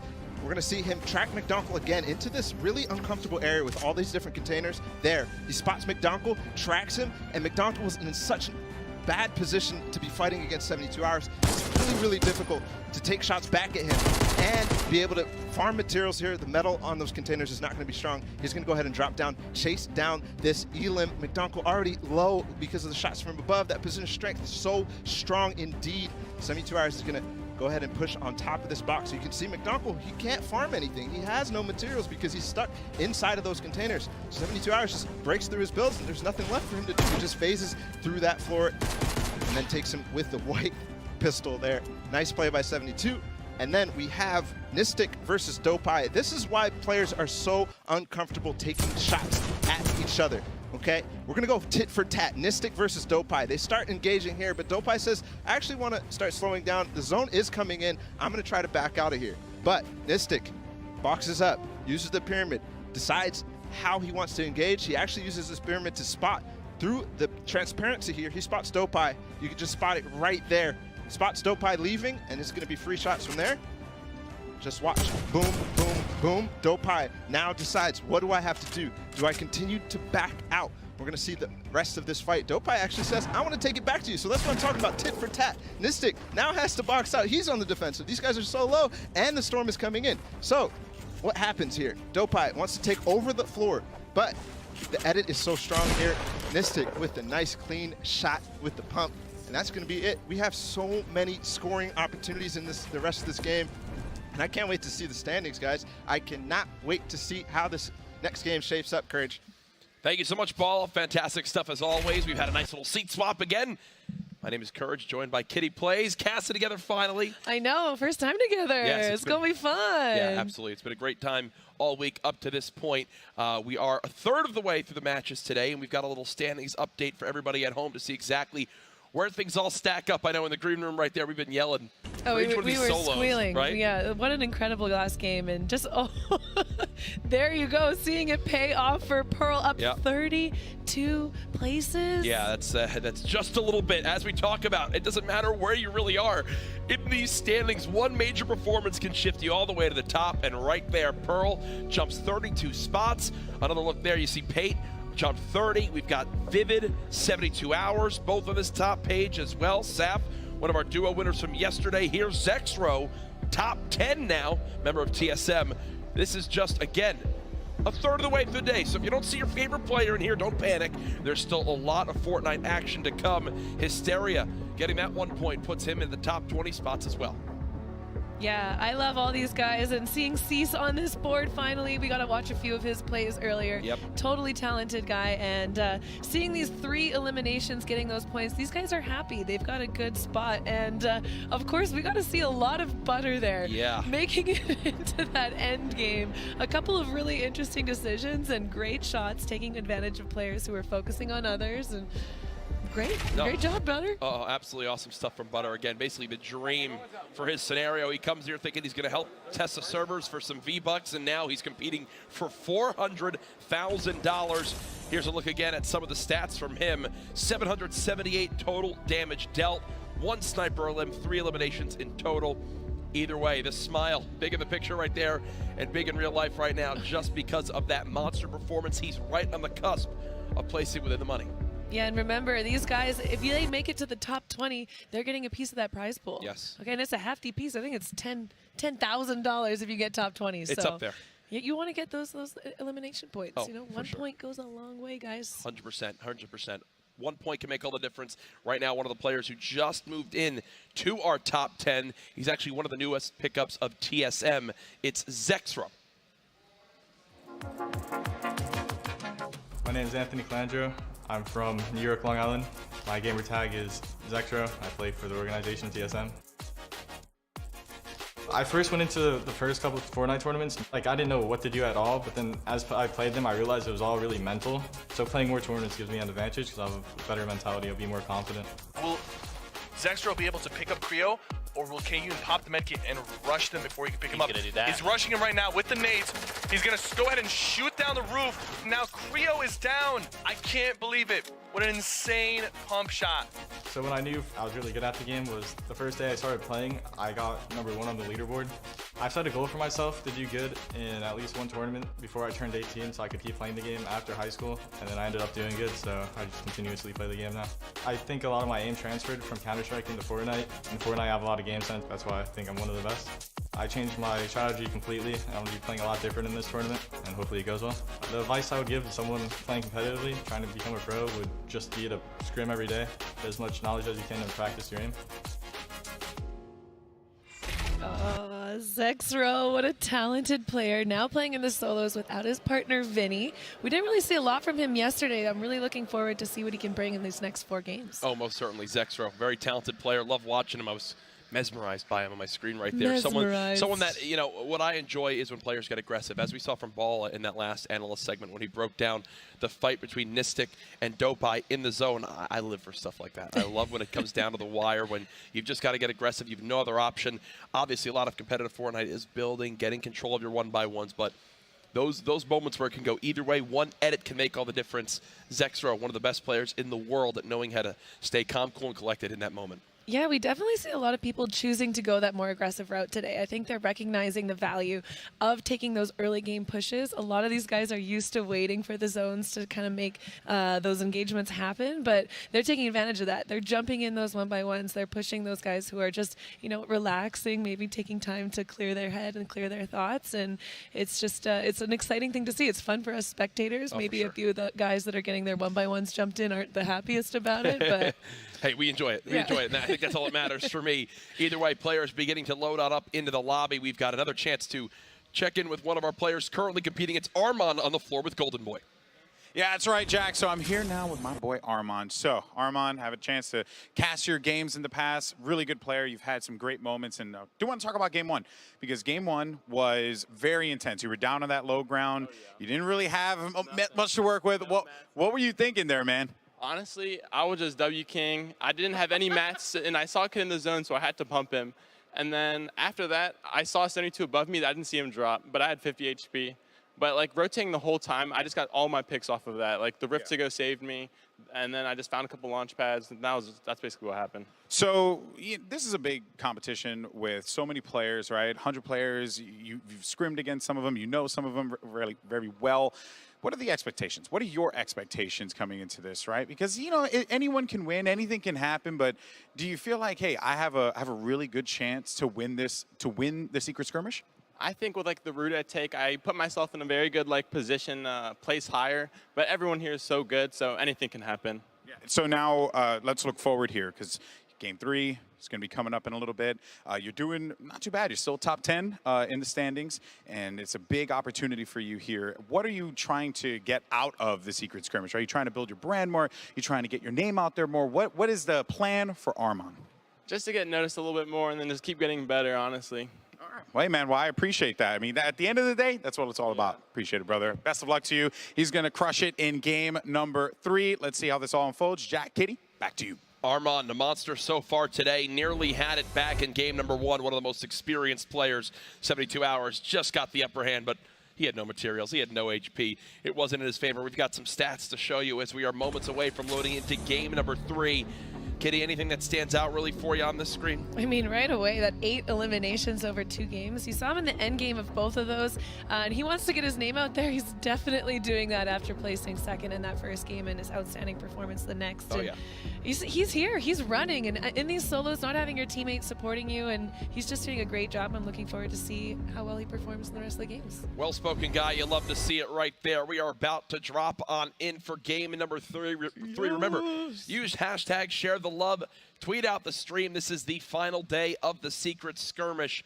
$400,000 on the line today. And solos, which for me are just that much more intense. There's no one that can clutch up for you. You can't make any excuses. It's you and only you that you can rely on to try to clutch up the victory. Oh, and when you hit those snipes, they're down forever. They're not just knocked out, which I think is super satisfying for these guys. And we're off, getting a good look of this llama hanging out on Polar Peak. Right near Polar Peak. as you see the battle bus floating on in game 3 of 6 today. Reminder, after this game, we will go to a very brief intermission, let everyone just kind of refuel, and then hop back in for the final 3 matches. There's a look at how everything's fanning on out. You got, well, a llama basically on each corner of the map. One near Junk Junction, one in Wailing Woods, one just south of Polar Peak. Kitty, for you, the other casters had the opportunity to mention it. Where are you landing? Because we've competed in some of the skirmishes. We battled it out. Where will you be landing right here if you were in their shoes? Definitely not in Tilted, where we see right? one of the biggest groupings of players insane. yet. You know, I am known for loving Kitty Island. It's this little island just southwest of Salty Springs. Someone is there taking advantage of that. And we do actually see Tfue in the bottom right of the screen with that brand new skin on. Maybe Code Courage? I mean, maybe. Listen, I didn't say that. I didn't. I'll plug for you. Don't get mad. Thank you, but no, Tfue. Obviously a fan favorite coming into this one. His most popular landing spot down at Frosty Flights. And oh no, Vivid. I just got a word in my ear. Next we're gonna see how Vivid's doing. And that's how he was doing. Marksman, the shotgun shot there. You see, with the plus 50 HP he earned, was down to just 25 health in that fight before he hit that final shot. Yeah, we saw Vivid absolutely destroying in the last game, taking out his teammate POACH in the end game, which is unfortunate, but we're heading, right into a Nick Merckx engagement. And it seems like Nick has had enough of that stack tilted towers. He's decided to go towards Shifty Shafts as one player nearby. Will he get this big shield popped in time? He's just on the other side of this build. Nick does. 200 HP versus 200 HP. He can build 9 total structures. Grenades now coming on in. Nick trying to reposition. One player on the opposite side of this gets hit for 60. Nick trying to challenge with the shotgun. Gets him down to under 30 health. And you see the reaction there as Nick bows out in 95th here in game number 3. Yeah, that's got to be frustrating for him. He's been playing a lot of different play styles, trying out different landing spots, and it's just not working out for him today in Shifty Shafts. Tough start if you're a fan of the M-Fam there. As thankfully for Nick, there's many more games to come, but we've had more action go down. Slobbings, one of the new players I've had the opportunity to meet this week. Great dude. Here's his Olymp. The dual pistols, and man, those things can shred When they hit, Kitty. they hit. Yeah. I typically don't pick up the dual pistols, but when I'm left with them and don't have a lot of other options, they're pretty satisfying to use. Oh, for sure. Absolutely is. Now we're looking at Slobbings moving towards Big Gray. We've had some skirmishes, Kitty, where there was no one landing in tilted towers. This time around, a very, very hot drop. Slobbings in this build battle with none other than Aydan. Trying to challenge with this rare pump shotgun. Another look at those dual pistols again. They can shred through those walls and catch your opponent off guard very quick. Yeah, but these guys got to be careful. I think everyone in Tilted has been taking advantage of these 1v1 engagements and watching from the other towers. Anytime they have their back peeking out, the other players are taking shots on them. But it's a great point. It's a great point. You see Aydan turtled up here, waiting for maybe Slobbings to make a play on him, but he's sitting on the high ground, hoping that maybe Aydan, his aggression will take the best of him. I know he mentioned wanting to play a lot more passive and play for that late game, but here he finds himself in another early engagement. Yep. And that's exactly what we're talking about right there. Ifa, here's some of this engagement going down, just takes his head on out of Big Ray for a moment. There's a challenge from Slobbings, gets the first shot onto Aydan. Not a lot of damage, he knows that, so he won't get too overly aggressive. I think he would have gotten a little bit more as a, say, W key. All out push if he knew Aydan was under 100 health, but that's not the case. Harmful now with a ridiculous high ground advantage near Big Gray. You've also got to wonder, how worried is Slobbings about the player that's behind him? And there it is! Literally, as I got to mention it, I knew Tendons was in that corner red building. Tags down 36 shield from Slobbings. Yeah, we saw him earlier just kind of holding out in that window, waiting for an opportunity to get a clean shot on him. Unfortunately, did not get the headshot, but was able to take some shield off of Slobbings. Looks like Aydan's repositioned again for the moment. He realizes there's too many eyes on. Look, from Aydan, it's so different for us to see, but I'm proud of him. He's trying out new things. He wants to make it to those final zones. Well, when you think about some of those earlier tournaments where we highlighted the likes of Nick Merckx and Aydan battling it out, it was like maybe them two and possibly one more in Tilted. The drop of this Tilted game, Kitty, I mean, you pointed it out, I think there was, what, 9 players there? You can't just worry about the one person in front of you when there's 3 people in high grounds on the buildings all around looking to just thirst a free engagement. Yeah, having to dedicate a part of your brain to thinking where everyone else is in Tilted with all those different high grounds, windows, different areas to peek. It's definitely putting a stress on these guys, but we're going right into Tfue and JDW. Not looking at the best situation for JDW right now. No, not at all. Even with that high ground. Not at all. A lot of materials for Tfue. You see 70 material or 70 builds still left. Trying to challenge for this high ground. JDW basically one shot, and I love this decision. Get the pickaxe out, knock him on down, and hello JDW. And oh no! Take the L as well. Oh my gosh. Three times in a row. That's tough. Giving them a 1L dance, yeah. We're giving him 3L dances, dang. Yeah, okay. Toxic, as I think Twitch chat would say in this moment. Slavic today that's still going at it. They've now moved to the bottom side of this L's building. No one really too close, but now as you look at the minimap, actually, one player getting near. That's Sam just on the other side of the wall. Aydan still just bunkered on up, hiding. Doesn't have the health advantage. Slavic still has a ton of material to work with. 10 structures, which is a lot for this early game at Tilted. And Ifa now, here he is, dynamites in hand, dropping them all down. This is about to create all-out chaos. Yeah, finally looking to get involved. Ifa was sitting inside of that tall gray building for most of their engagement, taking advantage of that dynamite. And Aydan, he's definitely not wanting to get into a sandwich position here, looking to rotate towards the brick building. But he's got to be careful. He's got to be careful. There's a ton of players here, and he doesn't know if anyone is in here. We did see Tendons up in the top, but it looks like he did take a chance to go and rotate to the next zone. Oh, actually, they are in zone perfectly, so I'm not sure where Tendons headed off to. No, he's probably like, you know what? I've had enough of this. Everyone's just hiding. Yeah, this is just not worth my time. POACH and Monster in a little build battle of their own. POACH with the high ground for the moment, but lacking in the health department. Just know that 53 builds still left, and these explodes are going to be perfect to drop POACH on down. Here he comes, folks. He does land and doesn't take a ton of fall damage.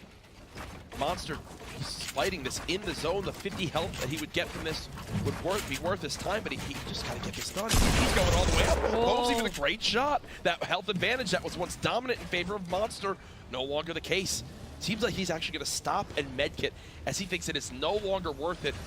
Both players are going to stop and medkit. This is going to be an even fight back at right around 100 HP. Yeah, and they both have that campfire at their disposal too. Popsy with 15 bandages though, so he does have the advantage for this storm fight and has the high ground, but it looks like Monster's going to try and take all of this build down, make the scale even again. They are deep in the zone right now. I do not think Monster could have ever expected this fight to go on for so long.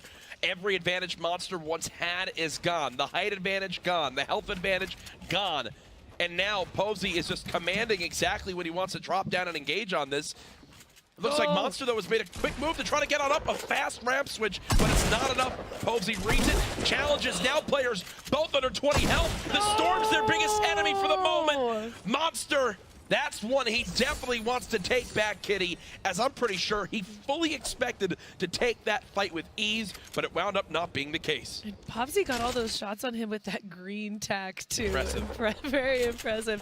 Aydan finds himself in an engagement with Tendons, who was the one at the brick house in that corner of Tilted, but it looks like he still hasn't taken any shots. Aydan was definitely harmed there. Oh, for sure.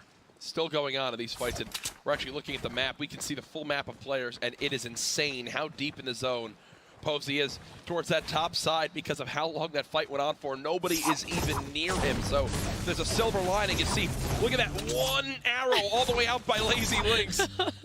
Took that long. Yeah, fortunately he was able to get that other campfire and his own campfire, plus the 15 bandages. He should be okay if he's able to make his way in now, which it looks like he is starting to do, but not a great situation, especially considering the next zone is in that bottom left corner of the map. So double far rotation coming up for him, and we wish you the best, POACH. Good luck, my friend, as we'll swap on over to the southern side of the map.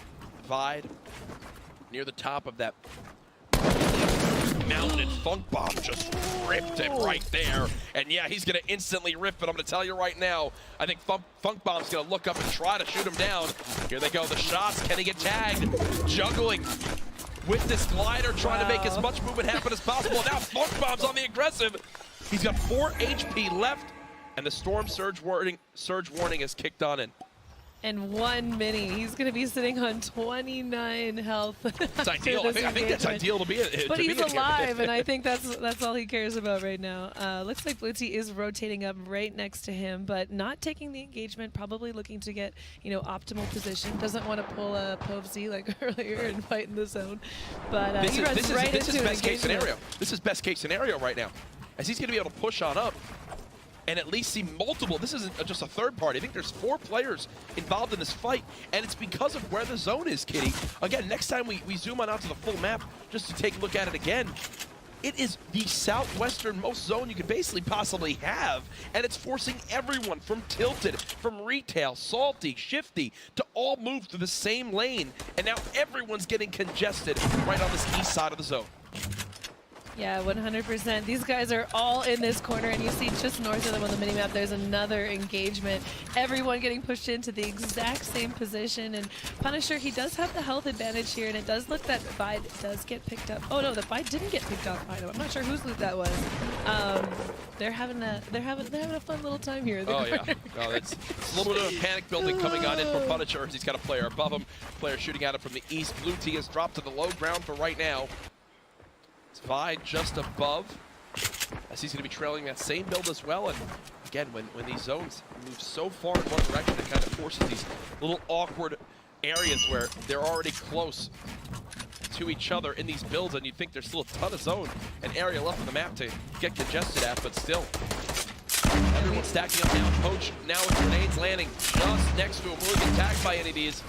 And he has Ronin rotating in behind him. Not the best position to be in for POACH right now, but looks like he's just turtling up. He is in the zone, so he will be safe for now. Jeez, he had 14 grenades to use at that legendary grenade launcher, and Ronin just said, this is just not worth my time. Ending.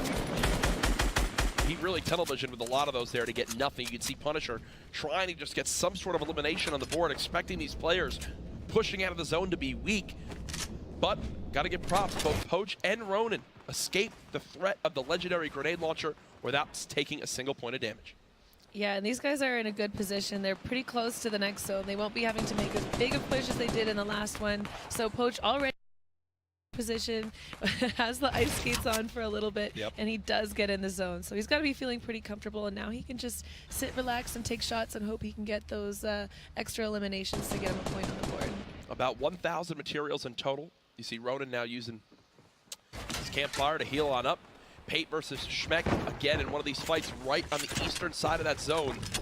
We haven't shown any focus to the west side of the zone. Really anyone there? Oh! They traded Lim!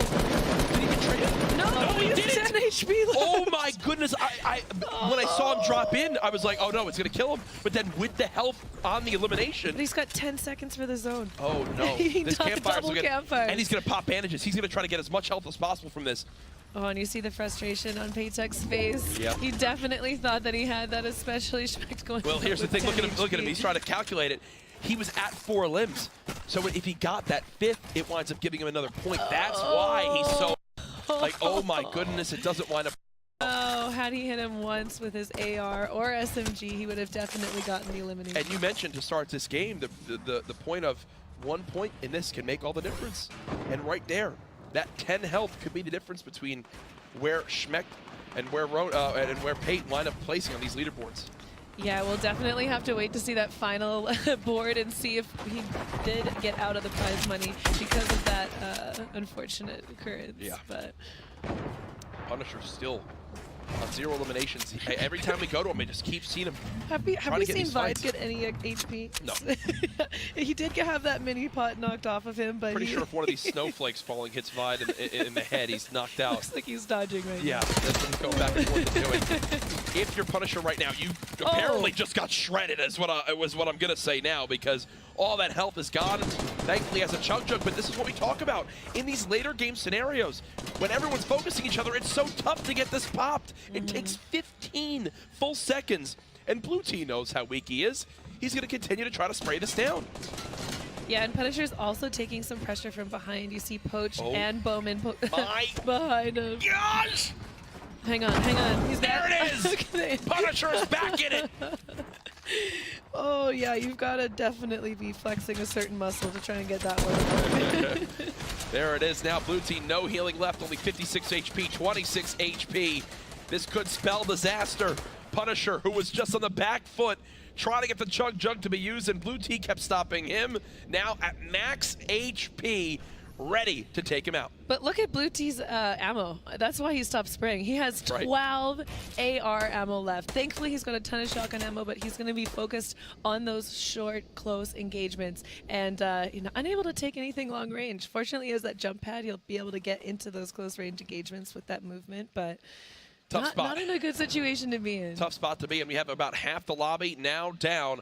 I know our man Cypher is over at the analyst station ready to break down some of the moments we may have missed. Courage, thank you very much.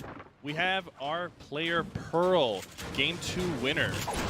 He's having his way in Happy Hamlet. He's putting a lot of pressure on Naga off, using his pickaxe to just break through and finish him off.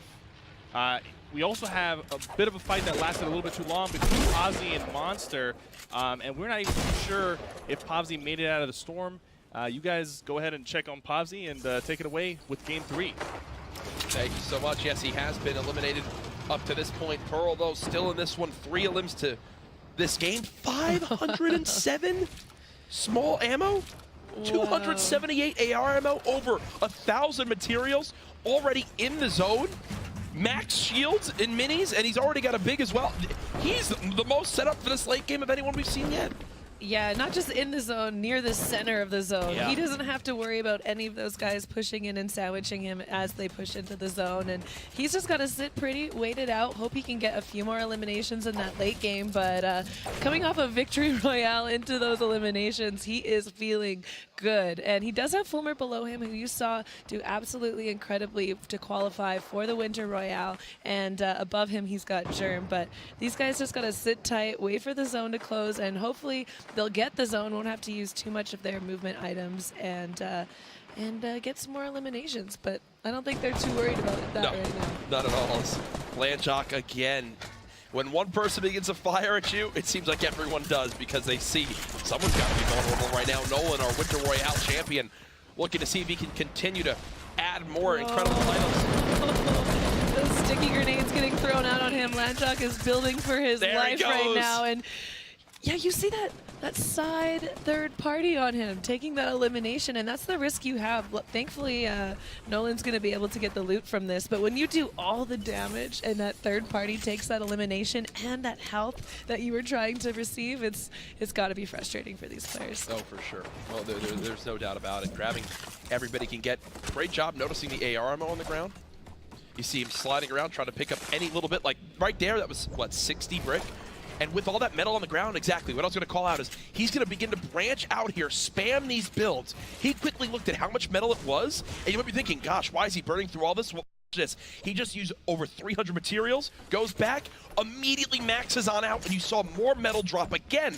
So he's going to keep on building, and keep in mind that he has more materials to go back and grab.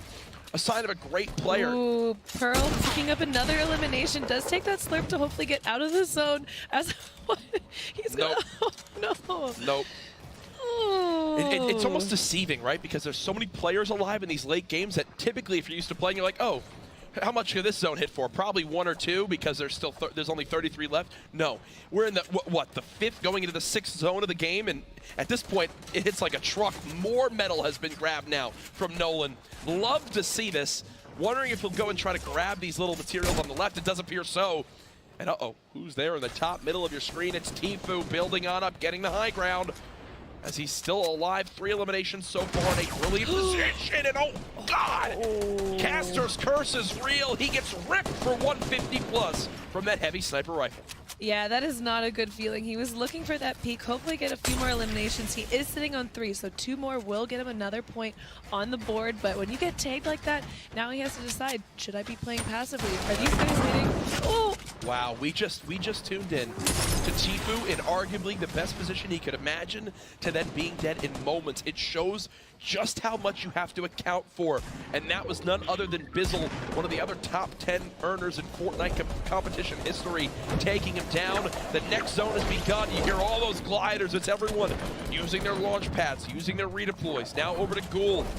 who's currently playing the low ground, still can build 44 different structures. Drops out a launch pad and he'll just fly right towards the opposite side of this moving zone.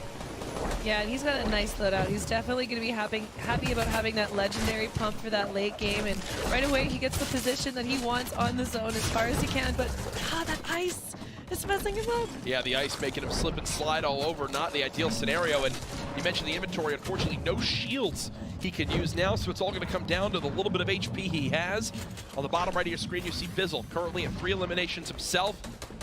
Has a launch pad, still has some AR ammo, 1,000 SMG ammo in that compact SMG, so close range, you can spray through the end of this game. 19 players left. Remember, top 10 earn a point for placement.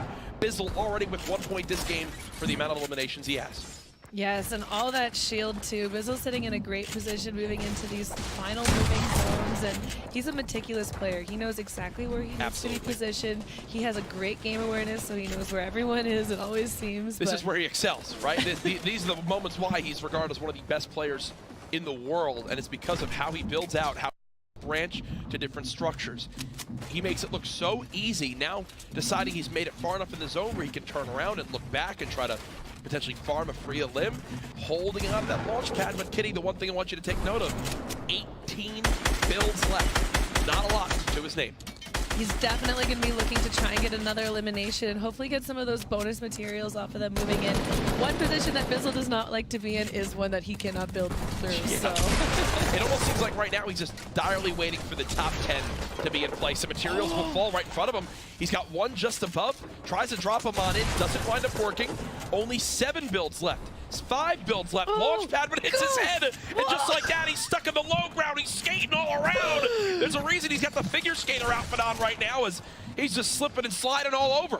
He does pick up some resources, but it doesn't look to be too many. It looks like it's just the scraps, but he does have the position for the zone and Top makes 10. a push for Skirmish with 5 eliminations though in the bottom right of that screen. Fans going nuts. Here's another opportunity for a 6 elim.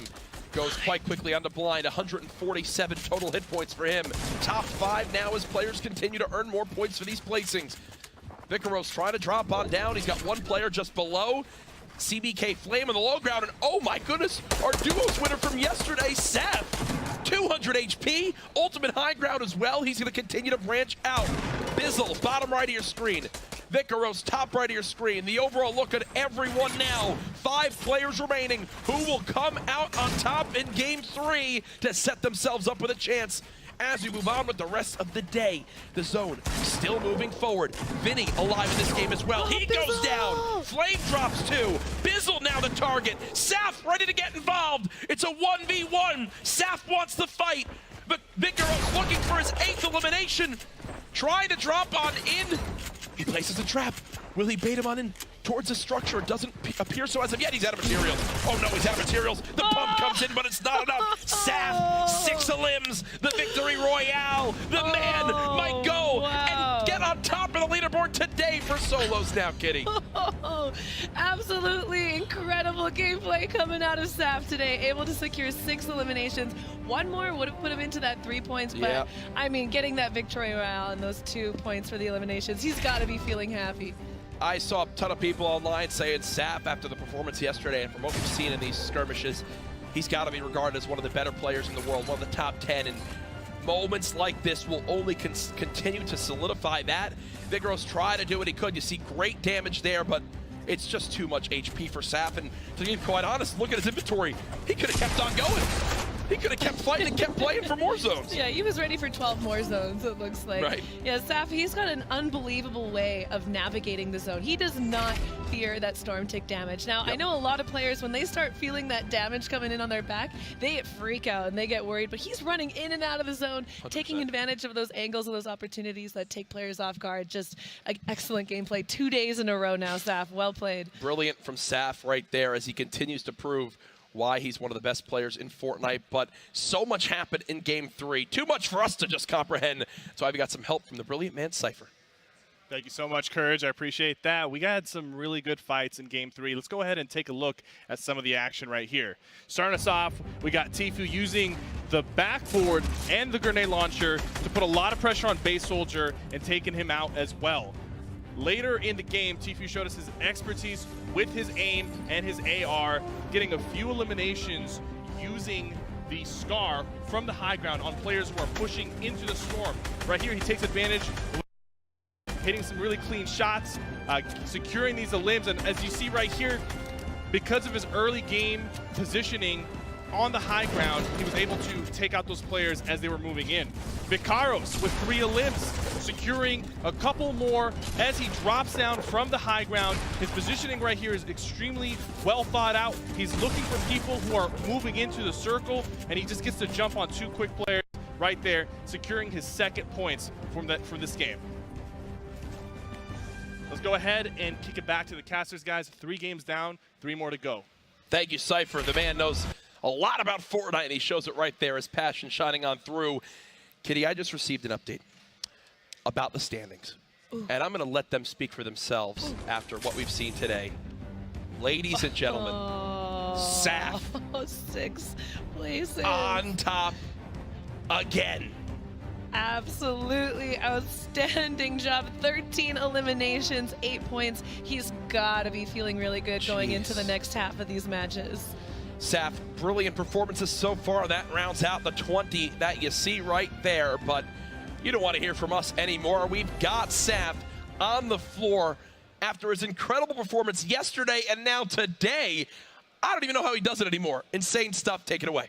Thank you so much, Kurji. I have no idea how this guy still continues to be the king of the mountain. Unbelievable performance there, Saf.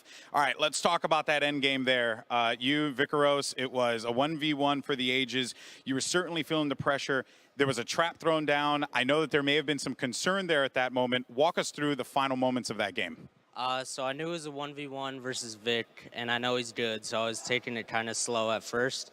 And then I got the floor in the pyramid and edited it down into it, and I thought I'd killed myself to the trap, but it was in the other 1x1. And then it just ended up being aim battle at the end.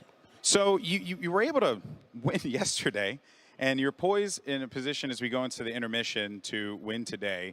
Of course, I don't want to jinx anything. Hold on a second. Wait, knock on wood. All right, so want to ask you, man, what did you take away from yesterday? You got to experience the secret skirmish, lots of pressure, but you won. What did you take away from that, and how did you apply it to today? Well, I just try to be the most consistent and hitting your shots, basically. That's all there is. Yeah, I mean, I totally agree with you, right? You just want to play that consistency card, and you do that very well. Well, also, we want to give some shout-outs as well. Big opportunity for you here. You've really just continued to make a name for yourself, even more so than you've already done. Anyone out there do you want to thank in this moment? And, the floor is yours, my friend. Probably my mom and my dad, and Zate, probably. That's it. All right, mom, dad, Zate. Where's Zate at? There he is. He's over there. Look at that. What a nice guy. All right, well, man, I appreciate your time so much. Saf, once again, this guy, just a monster. But for now, though, we're going to go to the intermission. We have plenty more on the way. Can't wait for the games. Thank you so much, Golden Boy. Yes, we're not quite ready for the intermission yet. Don't tell me where we're going. We have a job to do. We get to give our thoughts on the first half of today. I mean, brilliant from top to bottom. Anything that stands out for you? I just love the mix of players that have been winning today. You see well-known names like 72 Hours winning game 1 into up-and-comers like Pearl, and then now having one of the Ghost Boys come through with another victory royale. Absolutely incredible, incredible gameplay. It just shows that from top to bottom in this competition, really anyone, if they can have a special performance, get some of the loot that they really need, position themselves well, they absolutely have what it takes to clutch on up and win these games. For me, now the pressure's on, right? We've had 9 matches between the duos yesterday and the 3 first solos today. 3 more left to make a name for yourself, to make some noise in the secret skirmish. This is their big chance. No one else they can blame, and no one else they can ride on here but themselves. Either way, though, it's been a brilliant morning so far. I believe we are moments away from this intermission. And again, remember, when we go to this break, we'll be right back. Don't go anywhere. Grab a snack. Use the restroom, keep posting emotes in chat, being a troll. Either way, though, it's been a blast so far. For now, though, I think we're ready to throw it down to the floor. Zeke's going to throw us to the break. Thank you so much, Courage. Fortnite fam, that is 3 solo matches in the books. We are going to a short break, but if you're viewing over on Twitch, stick around. Check out the Fortnite Trivia Twitch extension and see how many questions you can get right. Now, we are going to go to a short break, but don't worry, we have 3 games left to go, and after which, we will crown ourselves the secret skirmish champion. Till then, shh.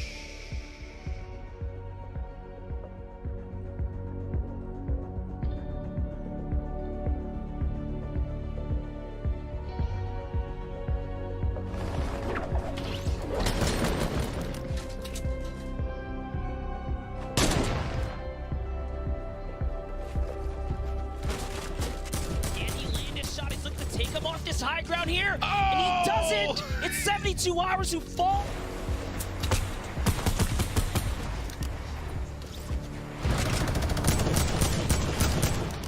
Lands a clean pump. The corner builds over the top. The rift to go. Saves himself. 21 players left.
Welcome back from the break. We've got all the players loaded into their battle stations, and we still have $400,000 to give away. 3 more solo games coming up for you guys, and we've got Bala and Golden Boy who are going to be taking it away.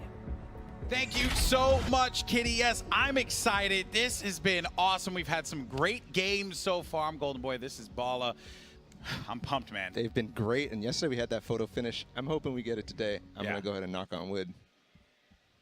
Well done. Well done. You know what? I deserve that one. I deserve that. You know, it's a good thing, though, that I'm up here with this guy because I said it once, I'll say it again. This guy is a cornucopia of knowledge when it comes to Fortnite. He knows everything. All right. All aspects of the game. All right. So he's going to educate some of you people here today. But I do want to let everyone know we got some cool stuff going on.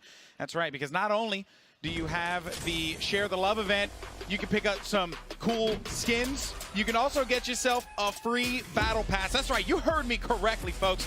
You complete some challenges in the game, you could get Season 8 Battle Pass for free. The Overtime Challenge ends February 27th, but that's actually not all that we have, Bala.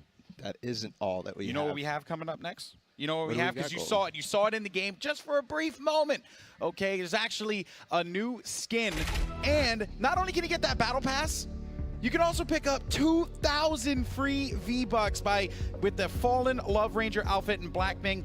Back bling. I can't say words. Dear Lord, I'm whatever. It's okay. You unlock the challenges for 2,000 free V-Bucks. That's crazy. That's crazy. Is so sweet. Like I want it. You saw Tfue actually using it in game. He did get beamed with it, so maybe the horns, gave it away. But he did pick up 2 eliminations with this beautiful.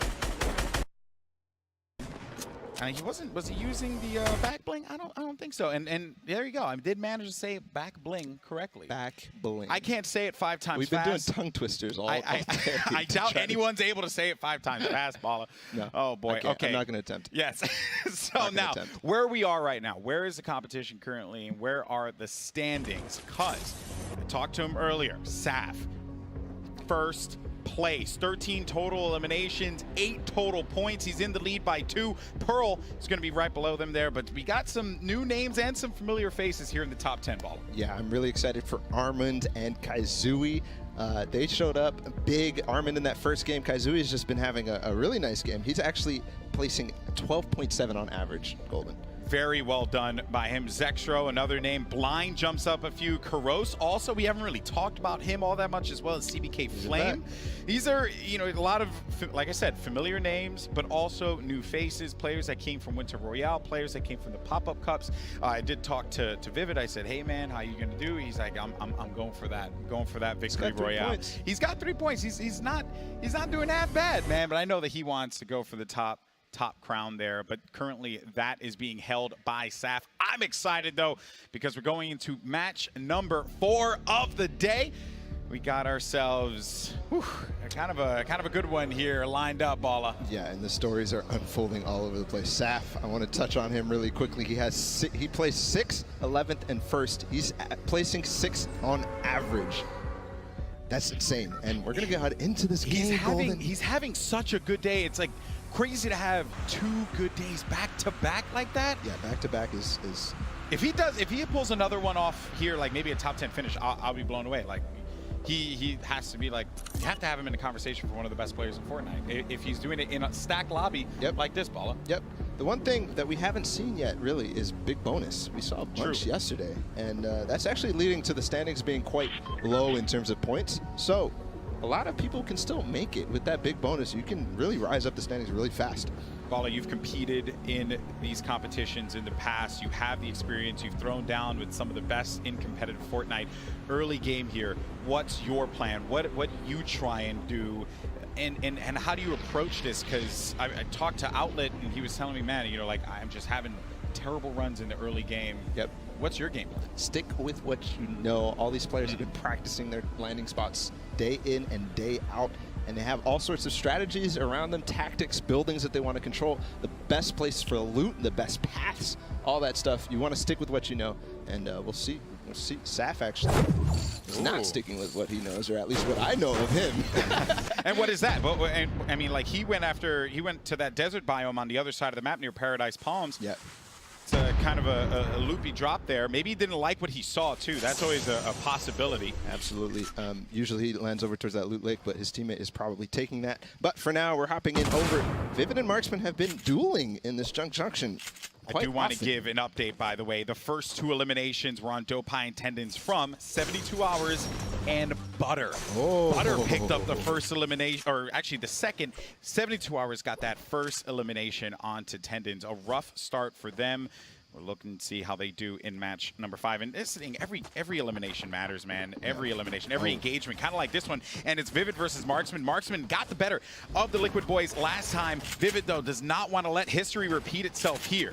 Yeah, absolutely. He's going to take the high ground first, and then he tried to sneak a clear in there. That was good by him, but he does have that height now. He's going to hold it and use it to try to spot where Marksman is going. I like this here. He's just trying to scope around, trying to see if he can get some control of the situation. He continued to maintain that high ground, and Marksman playing with his back against the wall here. Only 3 builds. It's going to be for Vivid, but Vivid is going to drop down. Nice play by Vivid. The crouch there was so perfectly timed. Got right under the shotgun shot, and he has to dance after that. Hit him with that default dance. Love. Okay, and also another thing to talk about there, Bala, that was a gold pump that Marksman had to a green pump, and he was able to outplay him like that. Very well done. Now, a battle as old as time itself in this competition is Slobbings and Aydan. Some say they're still battling in match 3 with how long that one went, and now here they are. It's like a parallel universe. Yeah. These guys just seem to constantly go toe-to-toe, and everyone knows who are the players that are dropping over. Slobbings is going to charge right on him there.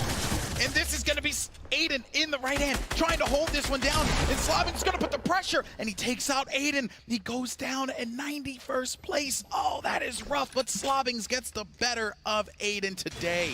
That was really quick response there by Slobbings, grabbing that floor and instantly bounces with the hunting rifle. He's going to go right after Ifa as well. Right into that fight he goes, and Ifa will have a little bit of that life. Well, actually, we have a substantial life lead advantage over Slobbings, but what's working for Slobbings is that he has the high ground now.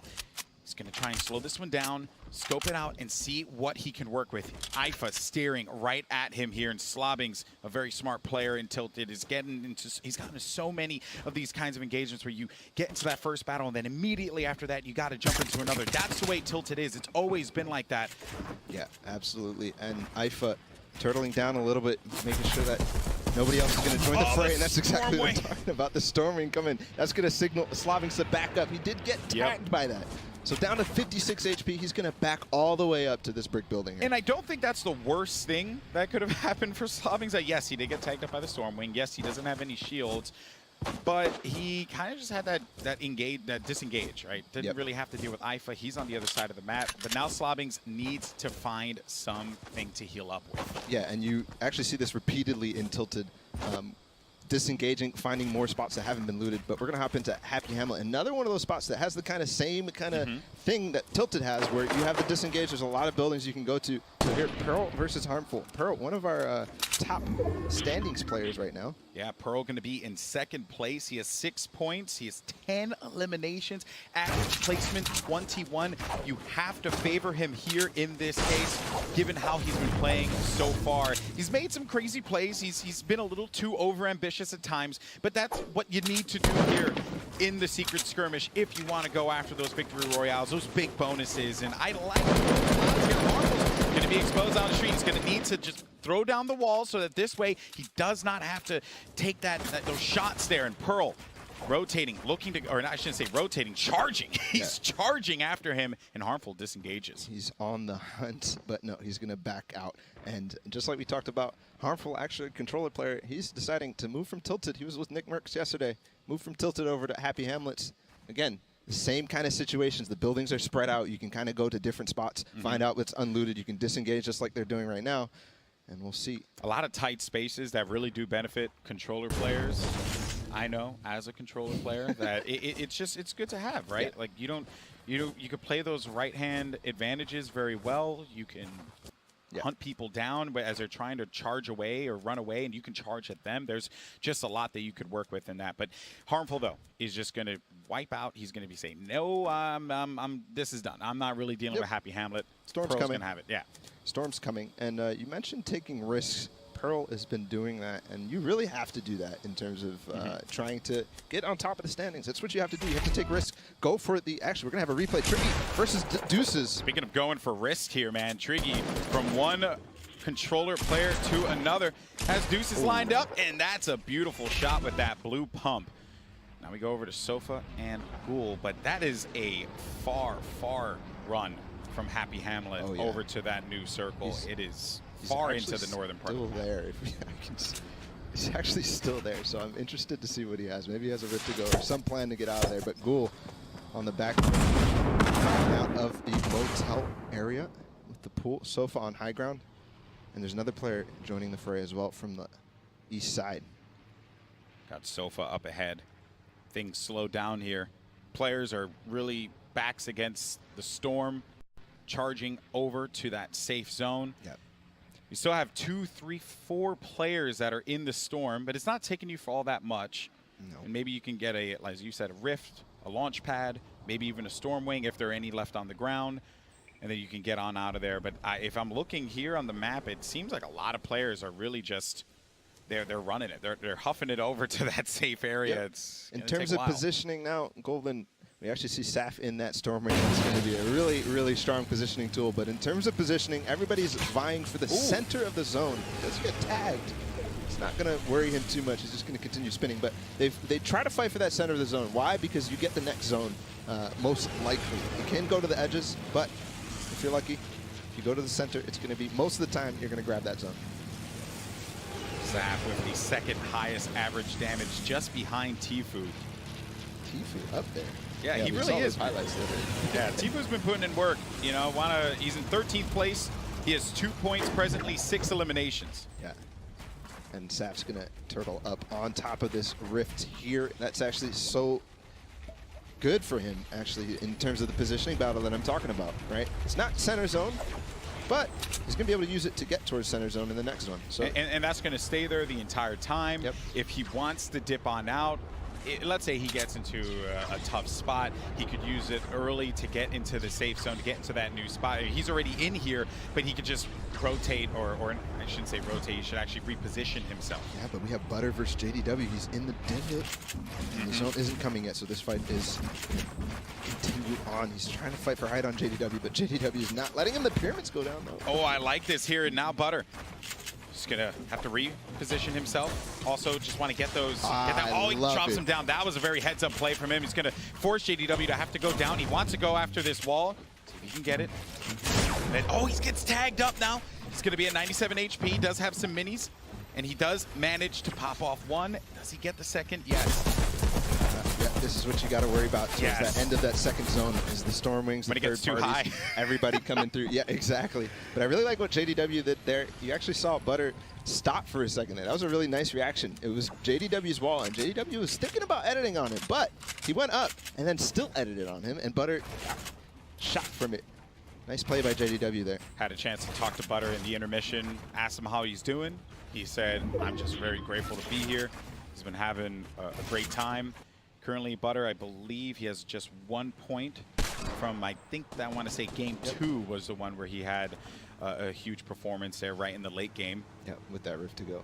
Exactly, and that's going to stalemate for sure. You're going to wait for the zone for one of them to make a move. That tends to happen sometimes, but here's Tfue on the storm wing. Living his best life. Yeah.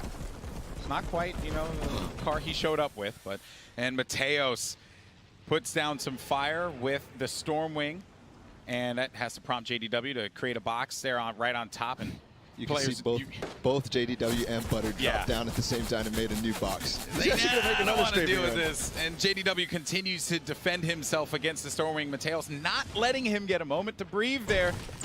And Butter just has to gain up some more resources, see if he can snag himself some other goodies here in the divot. Not only is he farming up materials, getting max wood, max brick from this, or closer to it, he's going to get a nice little safe escape path out.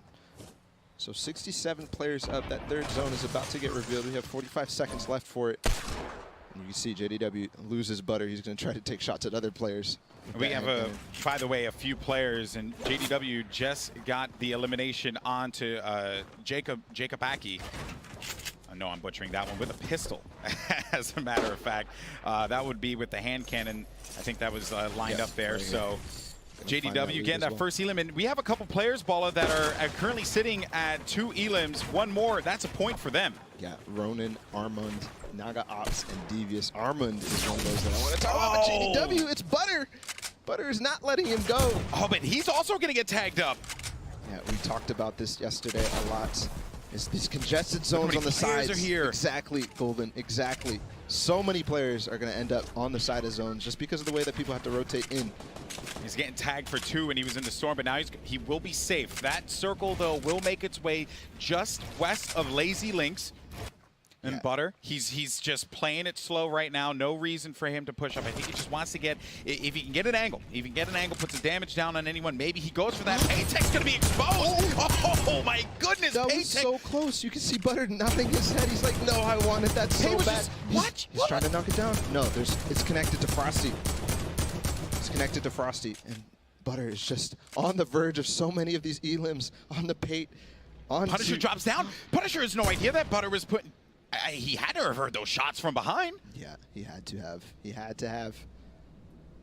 Oh, man. You can feel the tension. Yeah. I love it. There's tension in my voice. Here's the thing, right? We're in Game 4. We're in Game 4. This is really do or die for a lot of players. This is a huge game here can catapult you into the top 20, maybe even the top 10. Yep. And this is a critical circle in this match because everyone now has to start thinking about, they have 20 seconds to start thinking about how they're going to get to that safe zone. Yep. And here's Patek onto Frost. He's going to use that stink, but he actually stinks himself, and he's so close. He's only 6 HP. No, he only has 1 HP. You could basically just sneeze on him, and he'll be eliminated from this game. He doesn't have anything to heal with. He doesn't have any campfire. He has nothing to work with. Can he survive this fight? Oh, and he gets wiped out by Punisher. And if he won that one, he could have gotten that 50 HP, but even then, that would have been difficult for him. Punisher just flew right on in there, went for the fight. But now the Storm is going to be pushing in and forcing everyone to have to think about how they're going to push on through here. You have Hysteria to the right of Punisher. Dark is going to be right behind him. Yeah, and you can notice there's so many players on that side of the zone, but they all use their launch pads, all use their mobility because of that congestion. So you definitely want to try to get towards that center zone early, and that was the issue for all these players. But Dark and Hysteria on the side of the zone, they're not even close yet.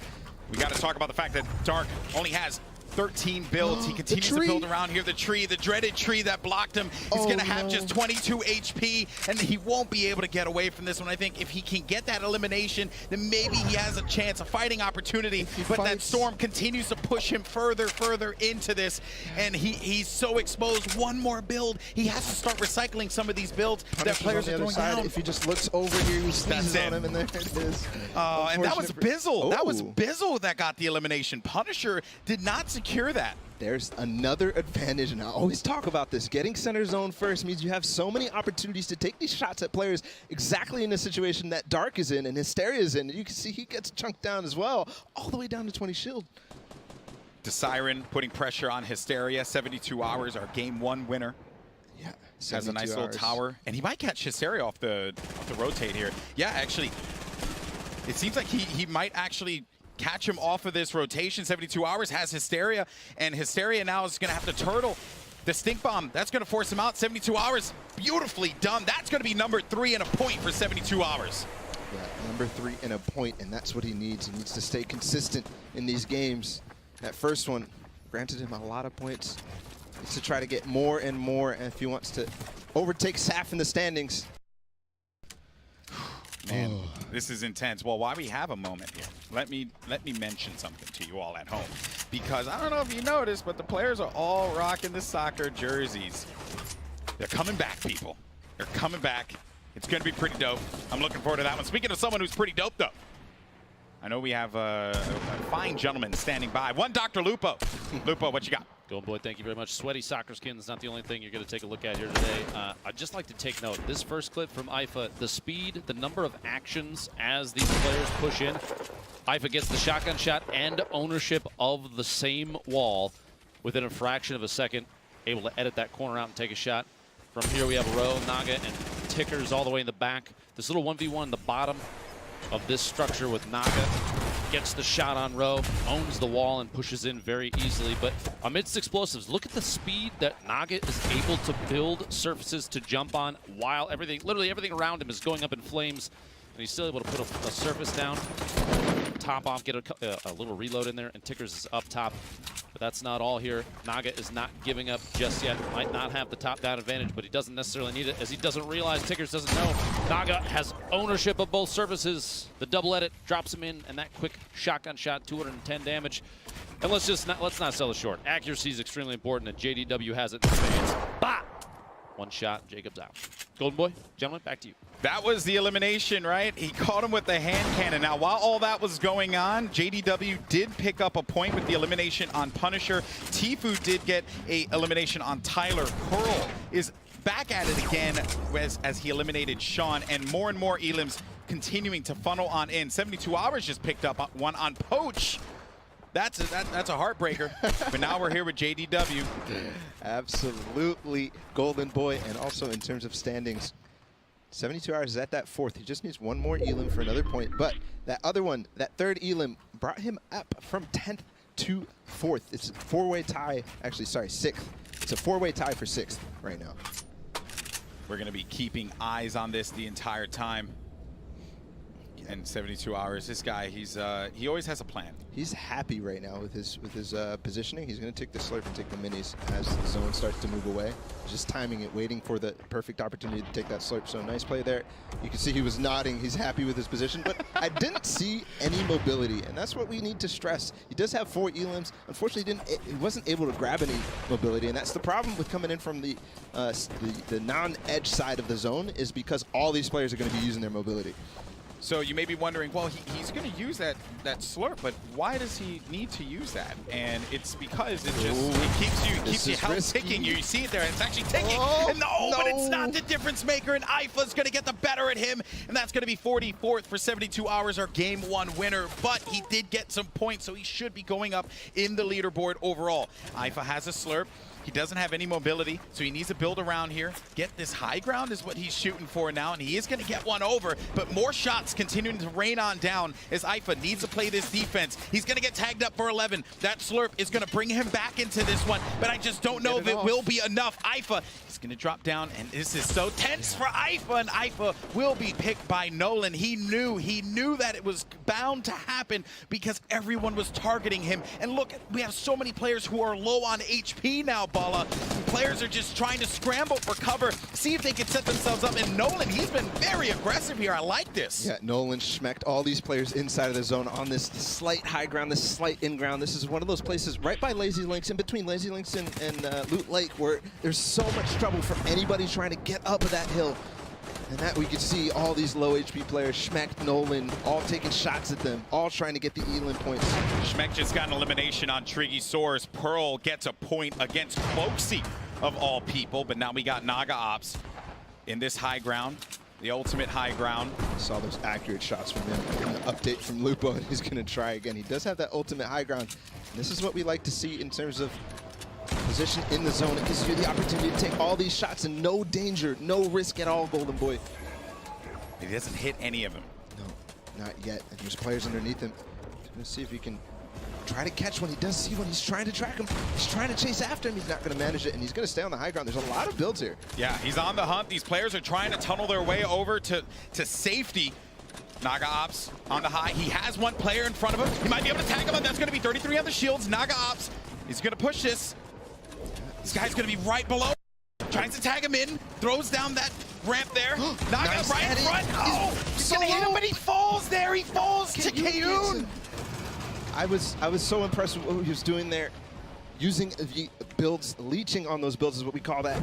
And unfortunately, it's not going to work out for him. Kayun is going to get the better of him. But here's Kaizui. 4 elims. He just needs one more for a point. And we're up to 72 players. So only 7 more need to go down that first placement point. A lot of players are picking up points here. Saint gets a point. Devious is at 5 eliminations. David is Kazui.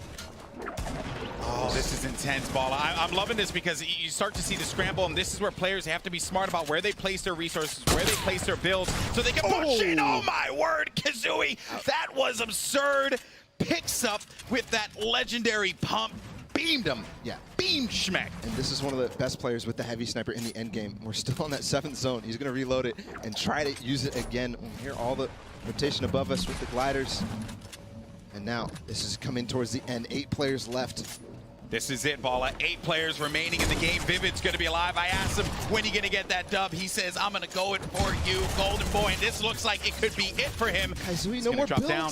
He did get Tfue. No more builds for him. He's going to try to come underneath and grab more, but he's getting targeted. No, what? He gets the elimination on J-Truth and gives him the hands. But he's going to be down to 25 HP now. Kazooie needs to be careful. He only has 18 builds, 17 builds. He continues to just go down. And Base Soldier's going to be in this one. We got Vivid, Tom Des, Blue Tea, and Base Soldier. That's so important. Vivid grabbing that high ground. He's immediately going to start shooting down at Base Soldier, and he has the height. It's going down. He has so much working for him here, Bala. He has the high ground. He has so much health. All these players are struggling with health. Base Soldier's not even going to have any shields, and he picks him off. Vivid gets another elimination. That's number 6, but Blue Tea's going to have the high ground. Vivid playing around this now. Bala, this is it. If Vivid can nail this one. This elim is so important. If he gets it, it's the victory round and the point. Well done there to just block him from that shot. Vivid continuing to get blocked, but he's going to catch him in the air, and Vivid's going to get the victory royale, and that's going to be number 7 for the elims. Very well done by Liquid's Vivid. You talked about it, and there it is. Vivid told you what was going to happen, and he gets that victory royale. What a game from Vivid. Max elim points and the victory royale, Golden Boy. He did lie to me, though. He said he was going to get it in the last game of the day. But he got it here. Vivid is a monster. Bala, walk me through this, man. This was insane. It was crazy. Blue Tea using that Tfue classic where you shoot, jump, and place the floor, but he's going to abandon that at the last second. Vivid with the trade on the shots, and he's going to come out the better of it with that AR swap to end it. That was a thing of beauty. And this is Vivid in those moments. And there's nothing better than nailing that victory royale, man. Was nuts. So awesome there. Congratulations to Vivid.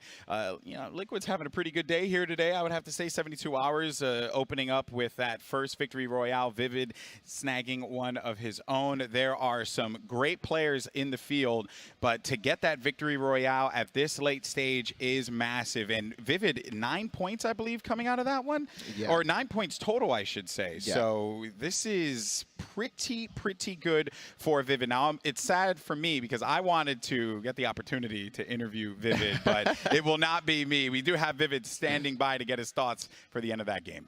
Thank you so much. I am here with Vivid. Congratulations, dude. You are so excited.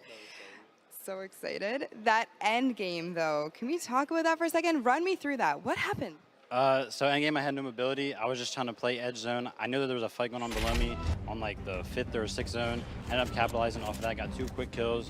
Got my mats to go in the zone. And then the 1v1 against Blue Tea, I was real patient. He had the high ground on me. Obviously, I had no mats. I couldn't do anything. I just waited for him to jump down, give me a clean pump shot. Took the opportunity, finished him off with my AR. You make it look so easy and so fluid. It is a dream to watch you play. I have to ask, though, we're playing solos today. Yesterday was duos. What do you prefer more and why? I definitely prefer duos with my usual teammate, POACH. I think we have really good chemistry. I think duos are a little bit more competitive. But, I mean, solos are always fun, especially when you're, you know, getting wins and stuff. So, but, yeah, definitely duos is my preference. I mean, I'm in the same boat as you. One more question for you. It's a little bit of an odd one. If you had to equate your play style to an emote or a dance in the game, what would it be? I mean, it's got to be the one I do all the time, take the L. Savage. I love it. Congratulations again. Good luck in the rest of your games. Back to you guys at the desk. There's Vivid. Thank you so much, Pooks, for that. Man, he's very happy right now with that win. Yeah, absolutely. It's a throwback to Summer Skirmish, Golden Boy. You saw him in Summer Skirmish when he was playing in that house with the webcam when he had his breakout moment. Let's go! I love to see it. I love to see it. Yeah, you love the excitement there. It's been an exciting day overall, and I think I also want to talk about what I was mentioning in the game. Yes. Which were those awesome soccer skins. They're back. That's right.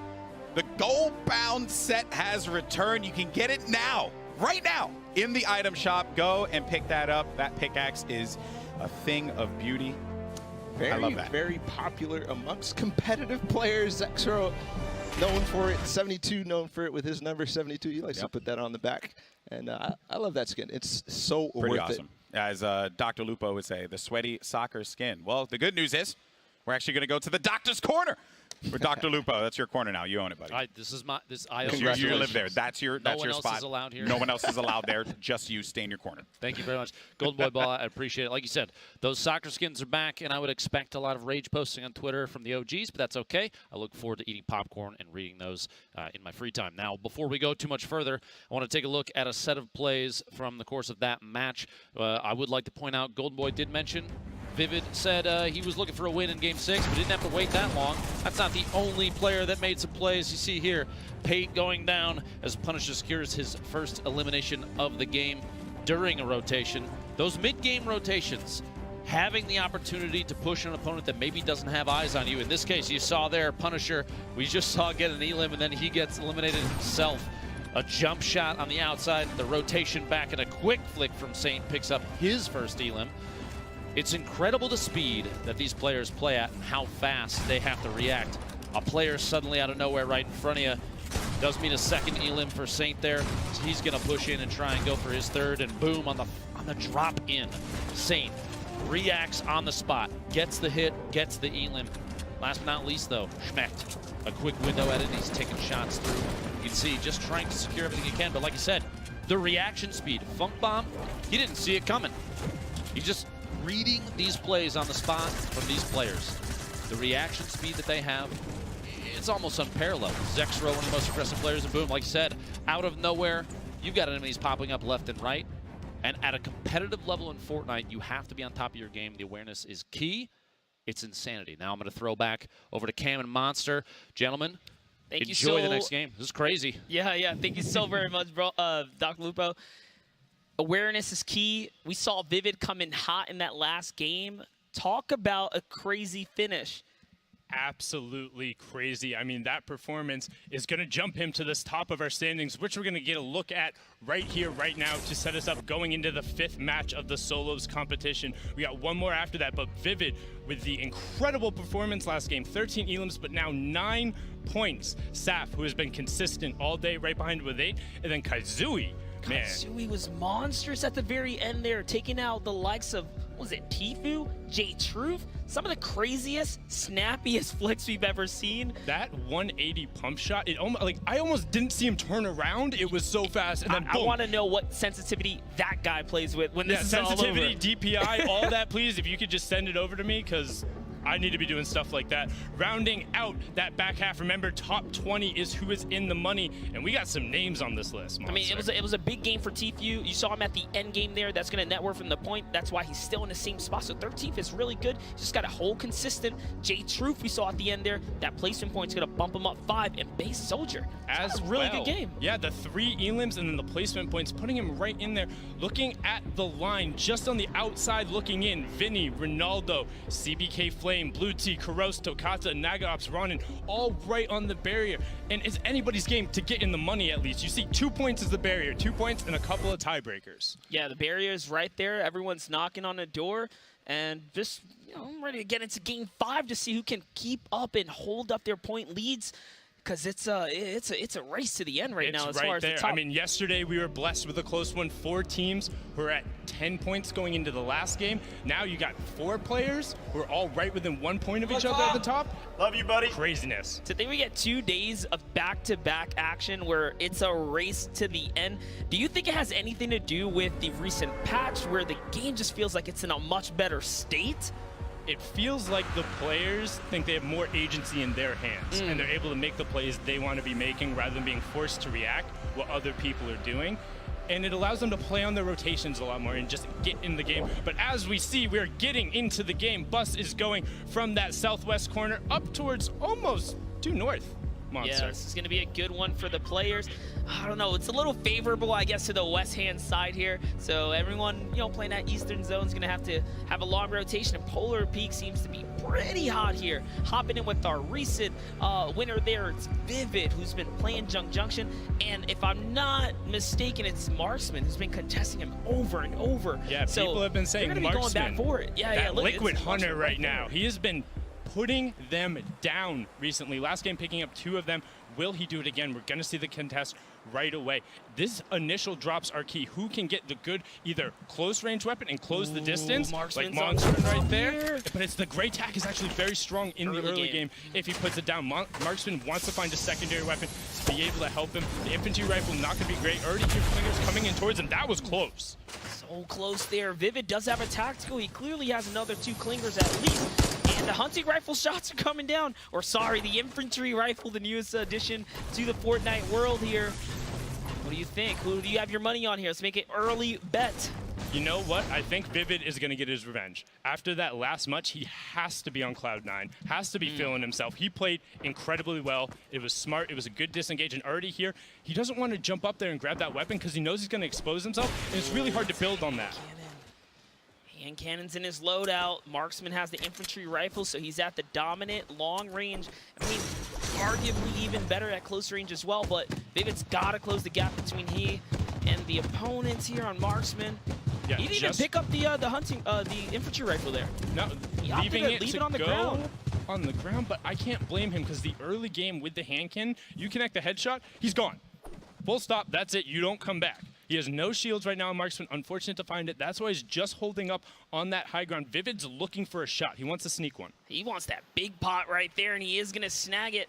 I don't think Marksman has a clear idea of where he is. Now he does. Oh, there's minis off to the side as well. Oh boy, the tables are turning here as the health pool is going to go to Vivid's favor if he can catch an opportunity. But Marksman is throwing dynamite down towards him. Not going to let him set for that. He has to recognize he has those shields on the ground. I'm not sure if he saw it, but now this is a huge disadvantage for Marksman. Down 100 effective HP, so despite having the high ground, but the dynamite going to pop him and expose Vivid. He now knows exactly what hits him with 1 boogie bomb. Does he follow up with a second? Oh boy, with Boogie! He got it! He got the second one! He's gonna look to line up that one shot. 144. Vivid immediately defends himself. Now it's an even fight. Both are in one-hit territory. Vivid connects with that hand cannon, pops the mini. White tack pops on out. The edit's coming across, and Vivid cleans it up. Feeling himself monster. What a counter edit right there by Vivid, who's on defense. He lost all shield to a healthy pump shot. Now Vivid's getting pressured by whoever was over at the other area there. But talk about a champion's defense there. Vivid, our first place leader. Really well played by him. Double boogie bombs are deadly when they're able to connect. You are just sitting there dancing. You're not able to act. He lined up the clean shot. Vivid adapting fine. Now hopping on over to Aydan and Slobbings. The controller lords trying to get on each other. Aydan now getting stinked out a little bit, taking for that damage from Deuces. Deuces knows that he's over there. Not quite on full shields. Another stink going off. Slobbings just working around it, maintaining the high ground in Gray building. Building up now on top of Deuces. I like this position here from Slobbings. He does want to dominate with only 9 builds. It's time to put that offensive pressure on. Deuce is holding the angle here to get the trade out. Yeah, now editing himself downward. Slobbings with that blue suppressed SMG has a surprising amount of building pressure. Now Deuce is disengaging back over to the secondary building. Aydan just ratting around the bottom, trying to catch a piece of this fight, sees them rotating away. He wants to try and capitalize when these two engage on each other. Slobbing is low on builds. He's going to have to expose himself or push into Deuces. No choice now. Oh, good wall there. Slobbings own this one. He can't make the offensive edit if he wanted. No, he's choosing to disengage. It's just a 3-way cat and mouse game here. Whoever gets caught out on position is going to get punished pretty hard here. Now it's Aydan who's one step closer and high ground. Yeah, notice how they're all crouching around. Don't want to give too much audible information away, but they're also holding the right-hand advantages. That means you don't have to expose as much of your body, and that's the shot. First one goes down, and Aydan, right-hand advantage. We talked about it with the patient. Slobbing there, lines it up, swaps over to that blue suppressed SMG. You don't get a much better close-range loadout than that. No, and we just talked about how being in the wrong position, the first person to get punished. Unfortunate to see Aydan getting owned and tilted today. And now hopping over to the shafts where Nick Merckx was earlier on. No longer seems to be landing here and or has been taken out. It's Tokata and Sheep. Takada now actually getting shot in the back from Rat, who we saw earlier. Very impressive rifling skills, wants to be able to put up some walls. Sheep sitting on the low ground, trying to be patient, knowing other people are there, and Takada's like, I got the glide to redeploy. There's other people around. I'm going to try and create some distance, but Sheep's having none of it. Yeah, actually, that one elimination Tokata has is on Nick Merckx. Nick Merckx has been playing shifty lately. He's been training this area. He had a good early game today, but it seems like Tokata's been really pushing him back this time around. Yeah, Sheep it's is on tough. the offense right now as well. He's kind of on the hunt here. Trying to the find map. him, but it's not. Tokata's being very careful, staying on the low ground. Sheep has 3 boogie bombs, Monster. If he's able to land one, you can chain him, as we saw earlier, but he doesn't have a weapon that's necessarily going to provide him a lot of one-shot pressure. Only relying right now on that great tack, because Takata is babysitting the pumps on the low ground. If we're being honest, if he lands this boogie, he's going to pretty much have to get really close. I'm talking smell your breath close with this tactical, because if he pelts him, he's going to cancel the boogie effect. Yeah, and he saw that green pump on the ground, and he's opting not to drop, so either he wants the positional advantage, or he's comfortable with the tack right now. I mean, if you get chest to chest, boogie plus tactical fast rate fire could really work in your favor, but such a situational play. Yeah, it's definitely rough, and now he's going to drop down and There pick it it up. is. So making that gives him a pretty effective close-range loadout. Green pump into either the gray suppressed SMG or the purple heavy AR, doing the 44 body damages close at long range. You don't get as much of the penalty with the rate of fire and the bloom coming into play. And Sheep looking like he's now just going to disengage Tokata as well. So they're going to go their separate ways. Jumping on over to Bizzle in Da FPS. Strategy here. Bizzle fires off the first shot, not going to connect. Yep, so now Bizzle holding the high ground. FPS is playing that low ground warrior stance here. There are so many players nearby listening in on the cues, though. You can just see from the map, anyone's looking to pounce in on this battle. Bizzle keeping it textbook, not overcommitting. And just making sure he's giving himself enough space and keeping the high ground. But as you were saying, on the minimap, there's about 5 or 6 players heading towards this location. That's why neither of these guys is committing. And they're also using secondary resources. It's not a wood going out there. So building with brick and metal, it's risky right now. They want to try and get away from this. Ladies and gentlemen, match 5, 78 people left. We're almost there. And FPS throwing some best mates down. Let him know. A fortunate circle rotation. This is going to work in his favor. So for those of you guys just tuning in, we are in match 5 of the Secret Skirmish. Every single battle is going to be heavily weighed into the leaderboards because we have such a close, the race to #1 right now. There's so many people tied up at the top here. Bizzle's one of those looking to get himself a victory. All right, he's going with an early rotation, JDW. And look how cautious Bizzle is. He doesn't want to take a battle he doesn't have to. No, he's definitely trying to play safe and now controlling that legendary vending machine. Ooh, Launchpad for wood is so good, Monster. It's going to enable him. And it's also Launchpad for brick. He's got options. He really does. To FPS right there on the edge of the circle. What you're going to see now is they're going to try and set up shop right at the edge of this rotation, because as you see, tons of players have to go very far towards the edge of the circle, towards Fatal Fields. If you're able to gain dominance, gain high ground, and be able to look towards the rotation paths, it becomes very easy to then rifle down the opponents, perhaps get a chip, perhaps catch somebody else. But right now, Tom pressuring down on Da FPS. Da making sure he defensive cones off. Tom editing back down. Da is directly underneath him. He's doing a really good job of following where he is, not losing track of him. I like what 72's doing here. He's just holding ground, looking for the opportunity to just land on him with a big, healthy shot. He could have made the edit down, but he's just waiting for the perfect opportunity here. Yeah, it looks like he's trying to catch Da making a mistake, and that might have been it, getting a little bit of chip. Da recognizing where he is now, building with metal. Nice pressure there. Counter. That's a big one right there. Loses more shield. 2 hits for 72 is going to connect there. Da trying to work forward. Love the cone play right there. Very good, making sure he gets it in the opponent's box. So Da gets the angle, drops 72, down to 40. 72 is going to have to now back up, disengage, and reset, because look at the people coming in. Storm timing. Storm is starting to move, and people want to get to the edge of this circle. Monster, it's about to get chaotic. Not only that, once 72 lost the camera angle right there, he almost lost his player life, but he is going to retreat to the high ground. He's going to find himself a breathing moment here to recoup his health, and FPS gets away from 72 and Bizzle.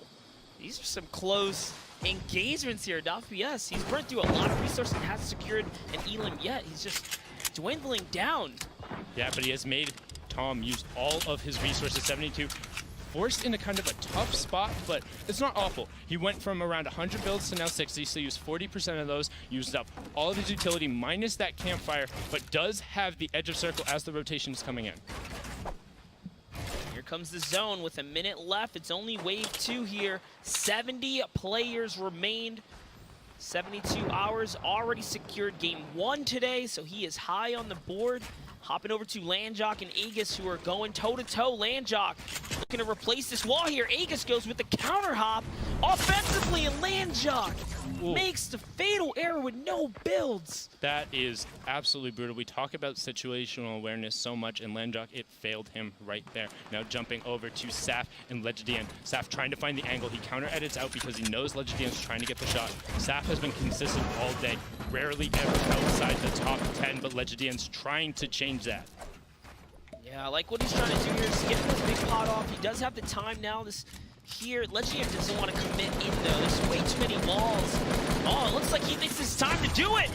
And that's why you don't go in the box. Didn't even need the trap. He had the insurance policy. What's in the box? It's a trap. When someone like Saf, who's one of our point leaders, is playing the low ground defense like this, he's literally asking to bait you into the trap play. It was almost kind of too easy. But Legidian chokes on the pressure right there and goes down to Saf. Zayn is going to lose all of his here. Gets shredded from behind here. He is at 3 eliminations, though. And has plenty of utility to cover it. 3 big pots, a slurp, and a campfire. Right now taking only 158 damage and dealt for 61. 3 elims, the 1 point. He's got to be pretty happy with that. Yeah, with 120 builds, he is knocking on the door of what would be max material count as well. So he is sitting pretty good in Storm Wave 3 here. Yeah, but he is missing a high rate of fire weapon that's going to make it difficult to kind of pressure some of these builds in the close quarters. He's more going to be looking to catch people rotating with that rifle or catch those quick one-shots in the boxes next over with that legendary pump he has. This is a good zone here, but there are so many people in the Fatal Fields area. Yeah, 62 people now, and Fatal can be a kind of chaotic place to have to rotate through because of those cornfields. You never know when someone is next to you. Highly reliant on those audible cues. Okay, here's Tendons and Germ. Germ does hear the Tendons nearby. He goes for the pump shot and swing and a miss. And Psychic trying to cheat over now. He heard Germ is there, and everyone just trying to catch somebody else off guard. You see Aspect taking the sky, and that's Psychic catching Germ off guard. That was a double tap. Heavy AR, double headshot. Only way he could have got over that threshold. Very impressive with his accuracy there. Going to get, look at that loot. Look at that loadout. What? Sundown. Oh my, Launchpad, That is Rift a to go, great loadout. Campfire. Like blues across the board. You couldn't ask for more right now unless you want like maybe some shiny weapons, but I mean, this is good.